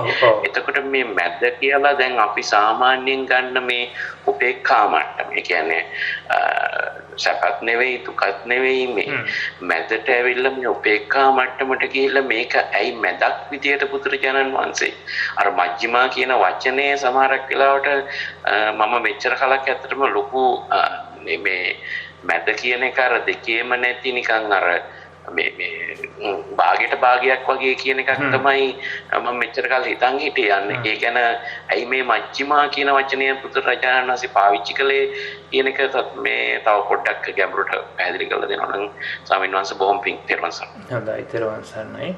ඇත්තටම මජ්ක්‍ධිම ප්‍රතිපදාව කියන වචනේ කියන්නේ මොකේද කියන එක බුදුරජාණන් වහන්සේ ඒ ධම්මචක්කයම පෙන්නනවා. මජ්ක්‍ධිමා ප්‍රතිපදාව. ওই වචන දෙකම එකට තියෙන එකක්. එතකොට මධ්‍යම ප්‍රතිපදාව. අන්ත වලට නොයටි. එතකොට මධ්‍යම ප්‍රතිපදාව කියන්නේ මේ සම්මා දිට්ඨි සම්මා සංකප්ප ආදී ආර්ය අෂ්ටාංග මාර්ගයටම. එතකොට කෙනෙක් මැද ඉන්නවා කියලා කියන්නේ මෙතන මැද කියලා කිව්වේ අපි මේ නිවන් මාර්ගට සාපේක්ෂව අන්ත වලට වැටෙන්නේ නැතුව. අර මජ්ජි සූත්‍රයේ පෙන රූපේ අන්ත වලට නාමයේ අන්ත වලට වැටෙන්නේ නැතුව ඒ නාම රූප දෙක තුල තියෙන ඇත්ත අවබෝධ කරගෙන ඒ ධර්මයන්ගේ ඇතිවීම නැතිවීම දැක්ම තමයි මෙතන මධ්‍යම ප්‍රතිපදාව කියන්නේ. එතකොට අපිට ඇත්තටම මජ්ක්‍ධිමා ප්‍රතිපදාව කියනකොට හම්බෙන්නේ ආර්ය අෂ්ටාංග මාර්ගයමයි. නිවැරදි දැක්ම, නිවැරදි සංකප්පය, නිවැරදි වාචා ආදී මේ අංග 8කින් යුක්ත වූ දැක්මයි මධ්‍යම ප්‍රතිපදාව කියලා කියන්නේ. එතකොට තවත් කියනවා මේ මධ්‍යම ප්‍රතිපදාවේ මැදත් නොඇලෙන්න ඕනේ. මජ්ජේන මන්තාන ලිප්පති කියලා මැද තැවරෙන්නත් බෑ කියලා. කෙනෙක් සම්මාදිට්ඨියටපත් වෙලා සම්මාදිට්ඨිය අවබෝධ කරගත්තු වෙනා ඒ සම්මාදිට්ඨියද මම ආයනය කරගන්න පුළුවන්. ඒක උපාදාන කරගන්නත් පුළුවන්. ඒ නිසා දැන් උදාහරණයක් වශයෙන් අර මග්ගා මග්ග ඥාන දර්ශන විසුද්ධිය හම්බෙන කෙනායි ඉන්ද්‍රිය ධර්මයන් දියුණු වෙච්ච කෙනාට සම්මා සතිය හොඳට තියෙනවා. හොඳට සමාධිය තියෙනවා. කෙනෙක් සමාධිය ඇලෙනවා. කෙනෙක් හොඳට සතිය තියෙනකොට එයා ඒ සතියේ සතුටු වෙලා ඒකේ ඇලෙනවා නිකාන්ත. විශේෂයෙන් මේක සමාධිය තුල එයා සමාධියෙන් අයින් වෙන්න බැරුව ඒ සමාධිය තුලම ඇලිලා ඉන්න කැමතියි. දැන් එයා මොකද උනේ? මේ මධ්‍යම ප්‍රතිපදාවේ ඇලිලා ඉන්නේ. ඒ නිසා බුදුරජාණන් වහන්සේ දේශනා කර අලගත්තුම සූත්‍රයේ මහණෙනි මේක ඈතර වෙන්න මිසක් මේක මගේ කියලා කරගහගෙන බදාගෙන යන්න තියෙන එකක් නෙවෙයි. පහුරෝපමා කරලා දේශනා කරලා කිව්වේ මේ මාර්ගයේ තියෙන ඈතර වෙන්න. ඒ නිසා අපි ඈතර වුණාන් පස්සේ මේකද හැලෙනවා. අයින් කළ යුතු එකක්. ඉතින් ඒ නිසා අර මධ්‍යද නොඇලිය යුතුයි කියලා කියන්නේ අර කියපු යා මේ සමාධිය තුල සතිය තුල ශ්‍රද්ධාව තුල නිකාන්ති වශයෙන් ඇලුම් කරලා ආසාව ඇති කරලා බැඳෙනවා. ඉතින් ඒ නිසා අන්න ඒ தත්ත්වෙත් නොයන විදිහට අපි මේ ප්‍රතිපදා තුළ හිටිය යුතුයි කියන එකයි එතන. මේ මැදත් නොඇලිය යුතුයි කියලා කියන්නේ. එතකොට අපේ මහත්තයා මතක් කරපු ආකාරයට මේ මැද කියලා කියනකොට ඒ දර්ශනයක් කියන එකක් මේ එක අන්තයකටවත් නොඇටි. සැප වේදනාව කෙනෙක් ගත්තොත් ඒකත් අන්තයක් වෙනවා. දුක් වේදනාවෙන් දුක කෙලවර කරන්න කියලා කිව්වොත් ඒත් අන්තයක්. සැප වේදනාවෙන් පුළුවන් කියලා කිව්වොත් ඒත් අන්තයක්. මොකද බුදුරජාණන් වහන්සේ මේ දෙකම අනුගමනය කරා. ලෝකේ යම්තාක් දුක් තියෙනවා නම් ඒකද අනුගමනය කරලා බලු. ලෝකේ යම්තාක් සැප තියෙනවා නම් ඒකද විඳලා බලු. හැබැයි මේ දෙකෙන්ම කවදාවත් මේ දුක් කෙලවර කරගන්න ලැබෙන්නේ නැහැ. ඇයි ඒ ඔක්කොම ඇති වෙලා නැති වෙලා යන සංකත ධර්මයන් නිසා. ඒ නිසා මධ්‍යම ප්‍රතිපදාව හැටියට පෙන්වුවේ අන්න ඒ කියන අන්තවල නොඇටි දර්ශනයක් තුලින් දැක්මම තමයි මෙතන මැද හැටියට පෙන්වන්නේ. හැම තැනකම නාම රූප ගත්තත් අන්ත ගත්තත් අතීත අනාගත මේවා ගත්තත් මේ අන්තවලට නැවැටි කෙනෙක් යන්නේ එතන තියෙන ධර්මතාවයේ තේරුම් ගත්තාම ධර්මතාවයේ දැනගත්තාම තමයි යා ඒ අන්තවලට නොවැටි යන්නේ. ඒ නිසා මේ දර්ශනයට සාපේක්ෂව අනිත් සියලු දේවල් අන්ත හැටියට අපි දැකිය යුතුයි. ඒ නිසා මේ මධ්‍යම ප්‍රතිපදාව කියවම ආර්ය අෂ්ටාංග මාර්ගයමයි. එතකොට ඒ ආර්ය අෂ්ටාංග මාර්ගය තුල කෙනෙක් ඉඳීම තුල අර වගේ ඇති බවට හෝ නැති බවට හෝ ඉන්නවා හෝ තියෙනවා හෝ නිට්ටයයි හෝ ආත්මයි කියලා මේ එකදු සංකල්පයකට යන්නේ නැතුව එයාට මේ හටගත්ත දේ නිරුද්ධයි කියන ධර්මතාවය දැක්මමයි මැද කියලා කියන්නේ. එයි අපිට හම්බෙන්නේ යංකින්ච සමුදය ධම්මං සබ්බන්තං නිරෝධ ධම්මං. අන්න දහම් මැස. ඕක තමයි මධ්‍යම ප්‍රතිපදාව. එතකොට ඒක තුල ඉන්න කෙනාට ලෝකේ කිසිවක් ඇති බවට හෝ නැති බවට හෝ දුක හෝ සැප කියලා අන්තවලට වැටෙන්නේ නැහැ. තෙරුවන් සරණයි. ස්වාමීන් වහන්සේ තව එක පොඩි පැහැදිලි කිරීමක් කරන්න. දැන් අපි රූපයක් දකිනවා කියන්නේ ඉස්සරහා තියෙන ගොඩනැගිල්ලක් වගේ. එතකොට දැන් ඒක ගොඩනැගිල්ල බව දැනගන්න අපි විඥානය ඒකේ බස්සන්න එපායි. ඒ කියන්නේ ඒ වගේ බස්සලා තමයි අපි දැනගන්නේ. එතකොට ඊට පස්සේ අතරම අපි ලෝකයේ දෙයක් අපිට දැනගන්න නම් ඒ දේ තුල අපිට විඥානය බස්සන්න වෙනවා. එතකොට දැන් මේ මධ්‍යම ප්‍රතිපදාව තුල අපි දකින්නේ එහෙම බස්සන එක වැරදි කියලා. අන්න ඒක කොහොමද ස්වාමීන් වහන්සේ අපි භාවනාවකින් ඒ කියන්නේ දැන් මට දෙයක් තේරුම් ගන්න මට කමඨහනක් ගන්න දැන් ආස්වාස ප්‍රස්වාසය වේවා එහෙම නැත්නම් ඉරියාපතේ වේවා මට ඉස්සෙල්ල දෙයක් මම ફોકસ කර ගන්න ඕනේ. ඒ කියන්නේ සමතේකට යන්න ඕනේ. ඊට පස්සේ ගිහිල්ලා ඉවර වෙලා ඒක විදර්ශනාවක් විදියට මේක මෙහෙම ගන්න බෑ කියනකොට අර හිතෙන් හිත භාවනා කරන්න බෑ කියලා මතයකුත් තියෙනවනේ ස්වාමීන් වහන්සේ අද දවසේ.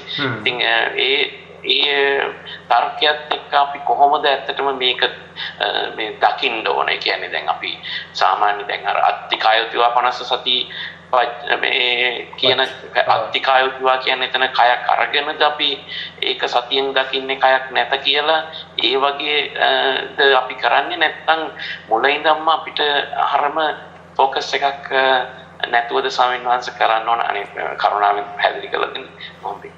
හොඳයි. එතන ඇත්තටම අපි යමක් තේරුම් ගන්න නම් අපි ඒ සඳහා අරමුණ කළ යුතුයි. දැන් අපේ මහත්තයේ ඒකේ විසිත බැස්විය යුතුයි කියලා කියන්නේ ඒ අදහසින්. එතකොට බුදුරජාණන් වහන්සේ මේ දර්ශනයේ තුලින්ම පෙන්වුවා ඉමස්මින් සති ඉදං හෝති ඉමස්ස උපාදා ඉදං උප්පච්චති කියන. මේ ඇති කල්ලි මේ වේ කියලා. ඉතින් ඒ නිසා අපිට යමක් පේනවා වෙන්න පුළුවන්, දකිනවා වෙන්න පුළුවන්, හිතනවා වෙන්න පුළුවන්. මේ හැම එකක්ම ආයතනයේට අරමුණ ගැටීම නිසා වැටහෙනවා.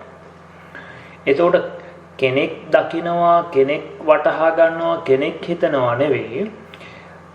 මානසිකාරය නිසා, ඒ අනුව චේතනාව නිසා, ස්පර්ශය නිසා දැන ගැනීම වෙනවා. ස්පර්ශය නිරෝධයෙන් දැන ගැනීම නිරුද්ධ වෙනවා.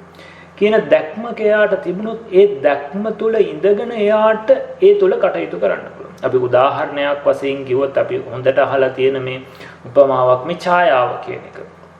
දැන් අපි කැඩපතක එබිලා අපිට අපේ මූණ බලා ගන්න හරි මොනවා හරි දෙයක් උමනා වුණොත් අපි තියෙන ඡායාවක් හොයාගෙන යන්නේ නැහැ. ඒ කැඩපතක් ගාවට ගිහිල්ලා ඒ රූපේ ඉස්සරහට අපේ රූපේ වැටෙනකොට ඡායාව පහළ වෙනවා. ඒ ඡායාව අපි අසුරු කරගෙන අපේ අවශ්‍යතාවය කරගන්නවා. හැබැයි අපි දන්නවා මේක අවස්ථාවටයි පහළ වුනේ. හැබැයි පැත්තකට යනකොට මේක ඒ ඡායාව ඉතුරු නැතුව නිරුද්ධ වෙනවා කියන නුවණ අපිට තියෙනවා. ඒ නුවණ තියාගෙන අපිට ඡායාව පිළිබඳව හිතන්න පුළුවන්, ඒක ගැන කටයුතු කරන්න පුළුවන්. හැබැයි ඒ ඡායාව පිළිබඳව හිතුවත් කීම් කරත් එයාට නුවණ තියෙනවා මේ ස්පර්ශය නිසා, මේ ගැටීම නිසාම ඡායාව හටගත්තා. පැත්තකට යනකොට ඒක ඉතුරු නැතුව නිරුද්ධ වෙනවා කියන ඒ දර්ශනය එයාට තියෙනවා. ආන්නේ දර්ශනය තුල එයාට කටයුතු කරන්න පුළුවන්. ඒ නිසා දැන් කායානුපස්සනාව තුලිනුත් අපි ඒ කය අරමුණු කරමින් දැන් අපි ඒ කය තමන්ගේ කය අරමුණු වෙලා කෙනෙක්ට ඒක අරමුණු වෙලා ඇති බවට කෙනෙක් පුද්ගලයෙක් කියලා හිත බැස ගන්නවා. ඒක වැරදි. ඒ තුල අපිට කර්ම සකස් වෙනවා. ඒ නිසා බුදුරජාණන් වහන්සේ දේශනා කරන්නේ මේ කය අරමුණු කරලා මේ කය කියන එක මේ මොහොතේ හටගත්තු එක. ප්‍රත්‍ය නිසා හටගත් එක. මේ කය කියන්නේ පුද්ගලයෙක් නෙවෙයි. මේ කය කියන්නේ කර්මය නිසා ආහාර නිසා හටගත්තු එක. මේ කය කියන්නේ ඒ ආහාර නිරෝධයෙන් ඉතුරු නැතුවම නිරුද්ධ වෙන එක. කියලා මෙන්න මේ විදිහට ඒ අරමුණු වෙන අරමුණ පිළිබඳව ඔබ මෙනෙහි කරන්න. බලන්න. එතකොට ඒ අරමුණ පිළිබඳව යම් ඇති බවට නිට්ටයයි කියලා සත්වයක් පුද්ගලයෙක් කියලා අදහසක් හිතේ බැසගෙන තියෙනවා නම් ඒකයි වෙනවා.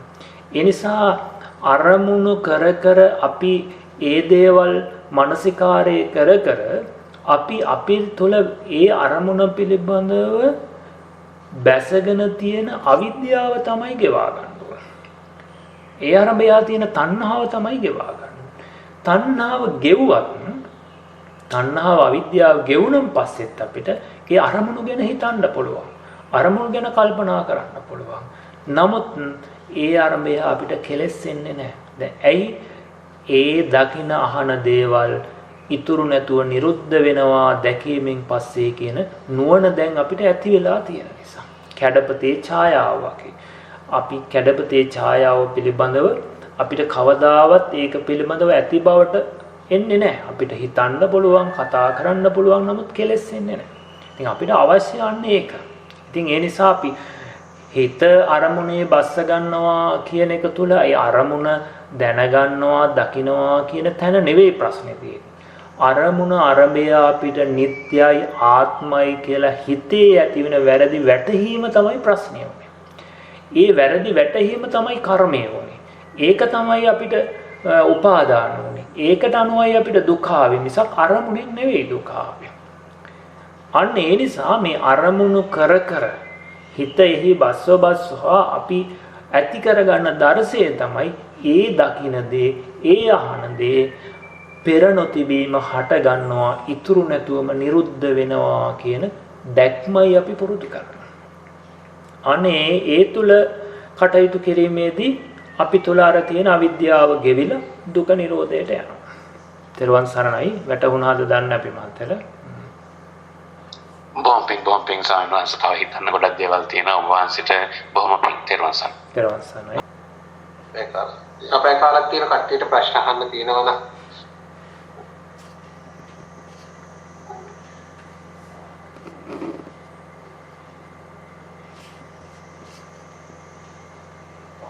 ප්‍රශ්න නැත්නම් අපිට අවසන් කරන්න පුළුවන්. මෙහෙත් දැන් ගොඩක් රැ වෙලා.